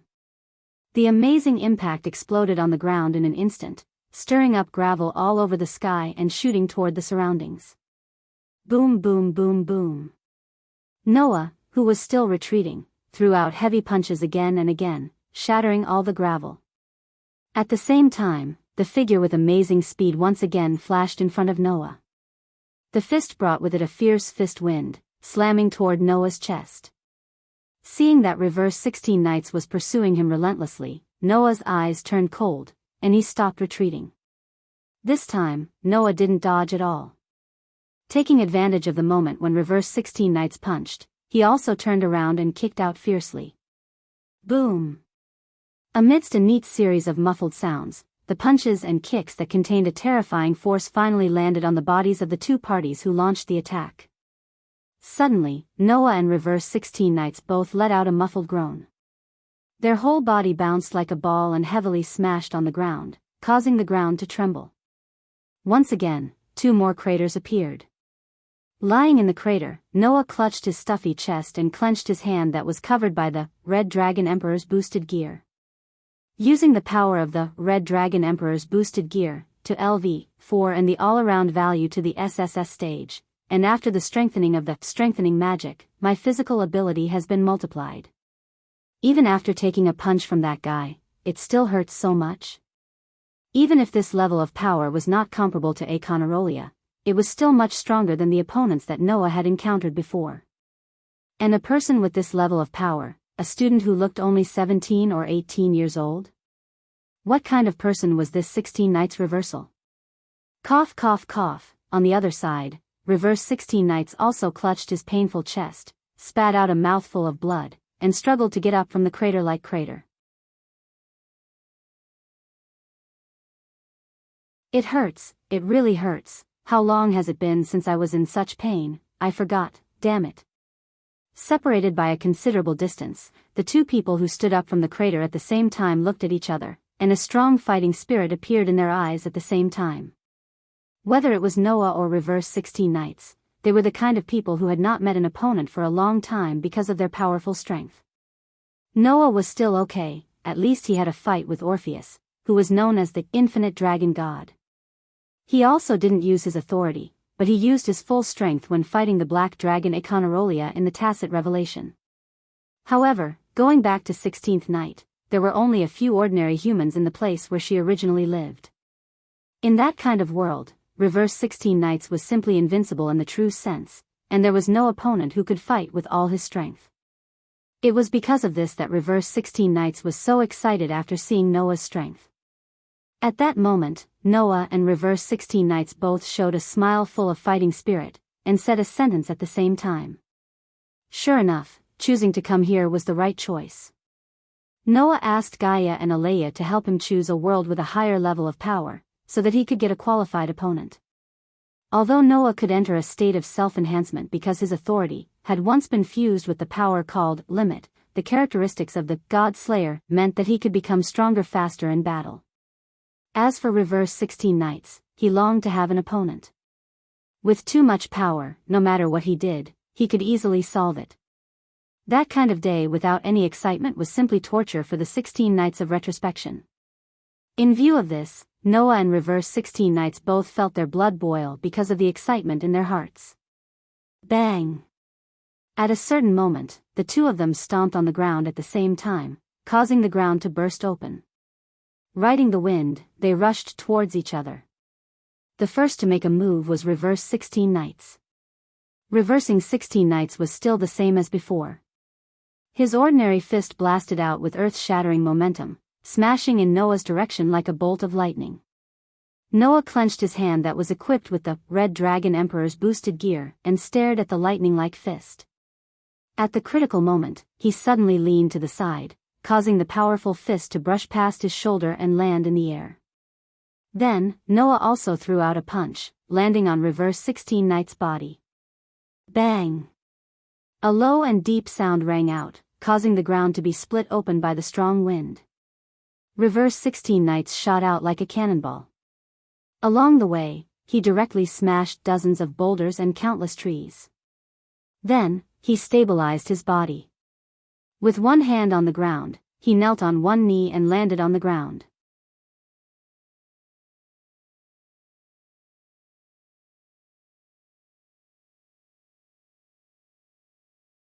Chapter 1256. When Black Rabbit, Jiuyuki, and Hiroi Hikari arrived at the place where the rumbling sound came from, the scene that appeared in front of the three girls made them stunned on the spot. First, what appeared in front of Black Rabbit, Jiuyuki, and Hiroi Hikari's eyes was an empty space. The trees were either broken in half or exploded into pieces, leaving only a few remnants of their roots. The ground was filled with tree fragments and stone debris. In such an open space, there were shocking craters all over the place. The places that didn't have craters were either cracked like spider webs or had long gullies. It was simply a mess. Immediately after, Noah and 16 Knights laid on the only undamaged spot in the open space, their bodies riddled with wounds. Both of them were gasping for air. If one looked closely, they would be able to see it. Whether it was Noah or Reverse 16 Knights, they both had a carefree expression on their faces. That expression was like an athlete who was sweating hard at a sports event. They were extremely satisfied. Looking at this scene, Kuroto Asuka, and the three girls fell into a state of speechlessness. After a while, Jo Yuki took a deep breath and held her head as if she had a headache. This place, is it because of the battle between those two people? It should be. Hiroi Hikari nodded and said with admiration. Those two people are so powerful. This kind of destructive power, this kind of power. Black Rabbit was in disbelief and excitement. She clenched her hands and made a praying gesture. Her face was full of joy. If it's them, they will be able to help me, help us. The three girls had different reactions. On the only undamaged spot, Noah and Reverse 16 Knights were lying on the ground. Their rapid breathing gradually calmed down. You're quite powerful, little brother. Reverse 16 Knights smiled with admiration and satisfaction. A normal person would definitely be dead after taking one of my punches. You've been punched so many times by me, yet you've only suffered such minor injuries. What exactly is your body made of? Hearing this, Noah glanced at Reverse 16 Knights and curled his lips. Shouldn't I be the one asking this question? Reverse 16 Knights' physical ability was quite terrifying. It was so terrifying that Noah had to admit that he wasn't as good as him. If he didn't use Enhance Magic to strengthen his arms and legs, and Red Dragon Emperor's Gauntlet, boosted gear, to increase his physical ability, Noah wouldn't be able to fight with Reverse 16 Knights. If that was the case, he would definitely die a horrible death. On the other hand, the boosted gear that Noah created using the Weapon Refinement spell could activate the multiplier effect 5 times. Therefore, in the fight with Reverse 16 Knights, as time passed, Noah's advantage grew bigger and bigger. After the 5th time, Noah was able to suppress Reverse 16 Knights. However, even so, Reverse 16 Knights was still able to get up and swing his fist at Noah after being punched countless times by Noah, who had been boosted by the Red Dragon Emperor's boosted gear 5 times in a row. In the end, because the multiplier effect of the Red Dragon Emperor's Gauntlet could only be used for a short period of time before disappearing, Noah, who had lost the multiplier effect of the Red Dragon Emperor's Gauntlet, was instead suppressed by the 16 Knights. With the support of LV4 and SSS level endurance, coupled with the weakening of Sword's protection, Noah finally made it through. Next, Noah's fighting methods were not limited to punches and kicks. Sometimes, he used the Gate of Babylon to launch a salvo of attacks. Sometimes, he used the Cold Smelting to temper. Noah even created the White Dragon Emperor's Light Wings, Divine Dividing, in an attempt to weaken Reverse 16 Knights by having its ability. However, the salvo of attacks from the Noble Phantasm was blocked by Reverse 16 Knights' fists. The Cold Smelting, that could temper the opponent, and the White Dragon Emperor's Light Wings, Divine Dividing, that could weaken the opponent, were ineffective against Reverse 16 Knights. That really surprised Noah for a long time. Therefore, if there was anyone who was more curious about the structure of another person's body, it would definitely be Noah, who was more curious about the structure of Reverse 16 Knights' body. As an ordinary human, how could his body be so powerful? Why was it that even the toughening and weakening abilities were ineffective against it? How could he still stand up after being hit so many times? These were all what Noah wanted to know. Of course, it was not until a long time later that Noah found out. The power of the 16 Knights of Reverse Time was called the Truth Unknown, also known as the Body Unknown power. Not only did it have the ability to shatter mountains and rivers, but it could also throw objects at the speed of the third universe. It was a power that could create miracles and destroy miracles. At the same time, it had the gift of shattering heaven and earth, and the gift of shattering power, which were two completely contradictory abilities. At the same time, Reverse 16 Knights also had the ability to nullify negative abilities such as petrification and curses, as well as a strong body that could resist instant death attacks. This was the reason why Noah's Cold Smelting and White Dragon Emperor's Light Wings, Divine Dividing, were ineffective against Reverse 16 Knights. However, even if he did not know this, Noah would still look at reverse 16 Knights in a different light. In this battle, although Noah used the noble phantasm to launch a salvo of attacks against reverse 16 Knights, he did not use any of his true name release, nor did he use Aster. Noah could not do anything against reverse 16 Knights while keeping these powers. It was obvious how strong reverse 16 Knights' power was. However, even if he used these methods, Noah did not think that he could easily defeat reverse 16 Knights. This was because Noah had held back, and reverse 16 Knights could also hold back. Therefore, unless a month had passed, Noah could release the power called authority, without any restrictions. Otherwise, without using authority, Noah really did not have the confidence to win against reverse 16 Knights. At that moment, Noah struggled to get up and slowly stretched out a hand. Virum. A golden ripple suddenly appeared above Noah's hand, and 2 bottles of blood-like bright red liquid were spat out, falling into Noah's palm. Noah directly opened the cap of one of the bottles of potion, and while drinking the bright red liquid, he threw the other bottle to reverse 16 Knights. Drink. Reverse 16 Knights almost subconsciously stretched out his hand and caught the potion, shaking the bright red liquid inside, and curiously asked, "What is this?" Noah did not speak, but drank the potion in one gulp. In the next second, Noah's body began to emit a faint soft light, and the injuries all over his body gradually recovered under the soft light. Reverse 16 Knights suddenly raised his eyebrows, looked at the potion in his hand with interest, then suddenly smiled, opened the cap, and directly drank the potion in the bottle. Immediately, reverse 16 Knights' body also emitted a faint soft light, and his injuries gradually recovered.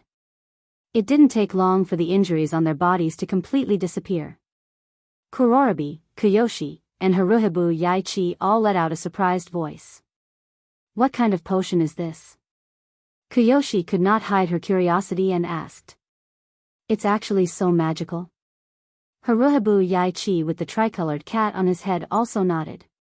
Only the black rabbit said thoughtfully as it looked at the 2 completely empty potion bottles. "It should be some kind of healing gift, right?" "Gift?" Noah immediately looked at Kurorobi. "What is the gift?" "That will be explained to you later." Kurorobi showed a cute smile. "Before that, let me first express my welcome to you." Saying such a sentence, Kurorobi wanted to embrace the whole world, and opened his hands wide. "Welcome to the world of Hakata."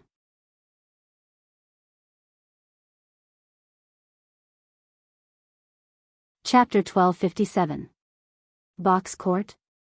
With Noah as the leader, 16 Knights Retroactive, Jiu Yuao, and Kasuga Hibakusha were all slightly startled as they looked at each other. Obviously, no one knew what the box court that the Black Rabbit was talking about was. "Everyone should be able to see the city over there, right?"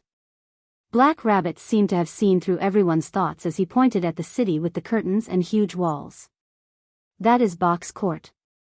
Noah and the rest immediately turned their heads and looked at the city called Box Court.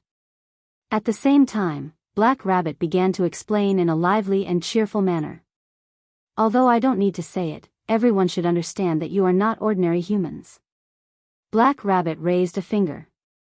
"You all have a very special power in your body. Although this power is different and even comes from different systems, no matter what kind of power it is, it comes from all kinds of Asuras, Buddhas, demons, fairies, and stars.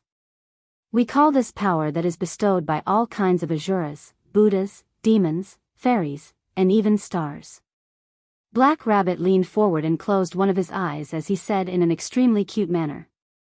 "It is precisely because all of you possess this power called grace that the Black Rabbit has sent all of you an invitation letter, inviting all of you to come to this world and play the game with us." Black Rabbit's words made the group of people present raise their brows one after another. "That means..." Jiu Yuao looked at Black Rabbit. "The person who sent us the letter and sent us to this world is you?" "Yes." Black Rabbit nimbly took a small step back as if he was a real rabbit. "You are all humans from different worlds. Black Rabbit knows that you are all existences with the highest level of grace, so I sent you an invitation letter and invited you to this world." "Different worlds?" Kiyoshi Asuka and Hiroi Buyao looked at each other with strange expressions on their faces. That. Kasuga Hibakusha raised his hand and asked. That means, other than the world that we know and exist in, there are actually many other worlds? Yes. Black Rabbit gave an affirmative answer. Everyone, just think of it as a parallel world. As long as you know that you all come from different worlds, that's enough. Parallel world? Noah murmured, then shrugged and said to Black Rabbit helplessly. Then, Miss Black Rabbit, how many invitations did you send out? Black Rabbit sent out a total of 3 invitations. Black Rabbit's cheerful tones suddenly weakened as she glanced at Noah, 16 Nights Retroactive, Jo Yuao, and Kasuga Hibakusha. Black Rabbit doesn't understand why 4 people were summoned to this box court. As soon as he said that, 16 Nights Retrograde, Jo Yuan Flying Bird, and Hiroi Biao all looked at Noah. Because at the beginning, Noah had already said that he did not receive a letter, which meant that he did not receive an invitation from the Black Rabbit. In other words, Noah wasn't summoned into this world by Black Rabbit. Under the gaze of the group of people, Noah continued to ask with a calm expression. Then, what is the purpose of summoning people from different parallel worlds? After hearing Noah's words, the 3 of them turned their attention back to the Black Rabbit. Thus, Black Rabbit could only suppress this question in her heart, and her tone returned to its cheerful state. The reason why you've been summoned to this world is that all of you who have been bestowed with gifts are qualified to play the game of gifts in this world that is specially created for the bearers of powerful gifts to live interesting and happy lives. The game of blessings refers to a game that allows people who can use blessings to compete with each other. Black Rabbit explained. The winner of the game can receive a prize provided by the organizer of the game. Organizer? Jo Yuao crossed her arms. You mean the organizer of the game? Yes. Sometimes, Azura gods who have nothing to do will organize games in the name of testing humans. There are also forces that organize games for various purposes. Black Rabbit continued to explain. Generally speaking, as long as you have a gift, you can participate in the former. However, the difficulty is very high, and it may even cause life-threatening situations. In contrast, the prizes obtained after winning are also very generous, and there is even a high chance of obtaining new gifts. Generally speaking, the latter requires one to prepare their own chips. Once the participant becomes the loser in the game, they must give the prepared chips to the organizer. Chips. Kasuga Hibakusha's expression became a little awkward. But, we didn't bring anything valuable.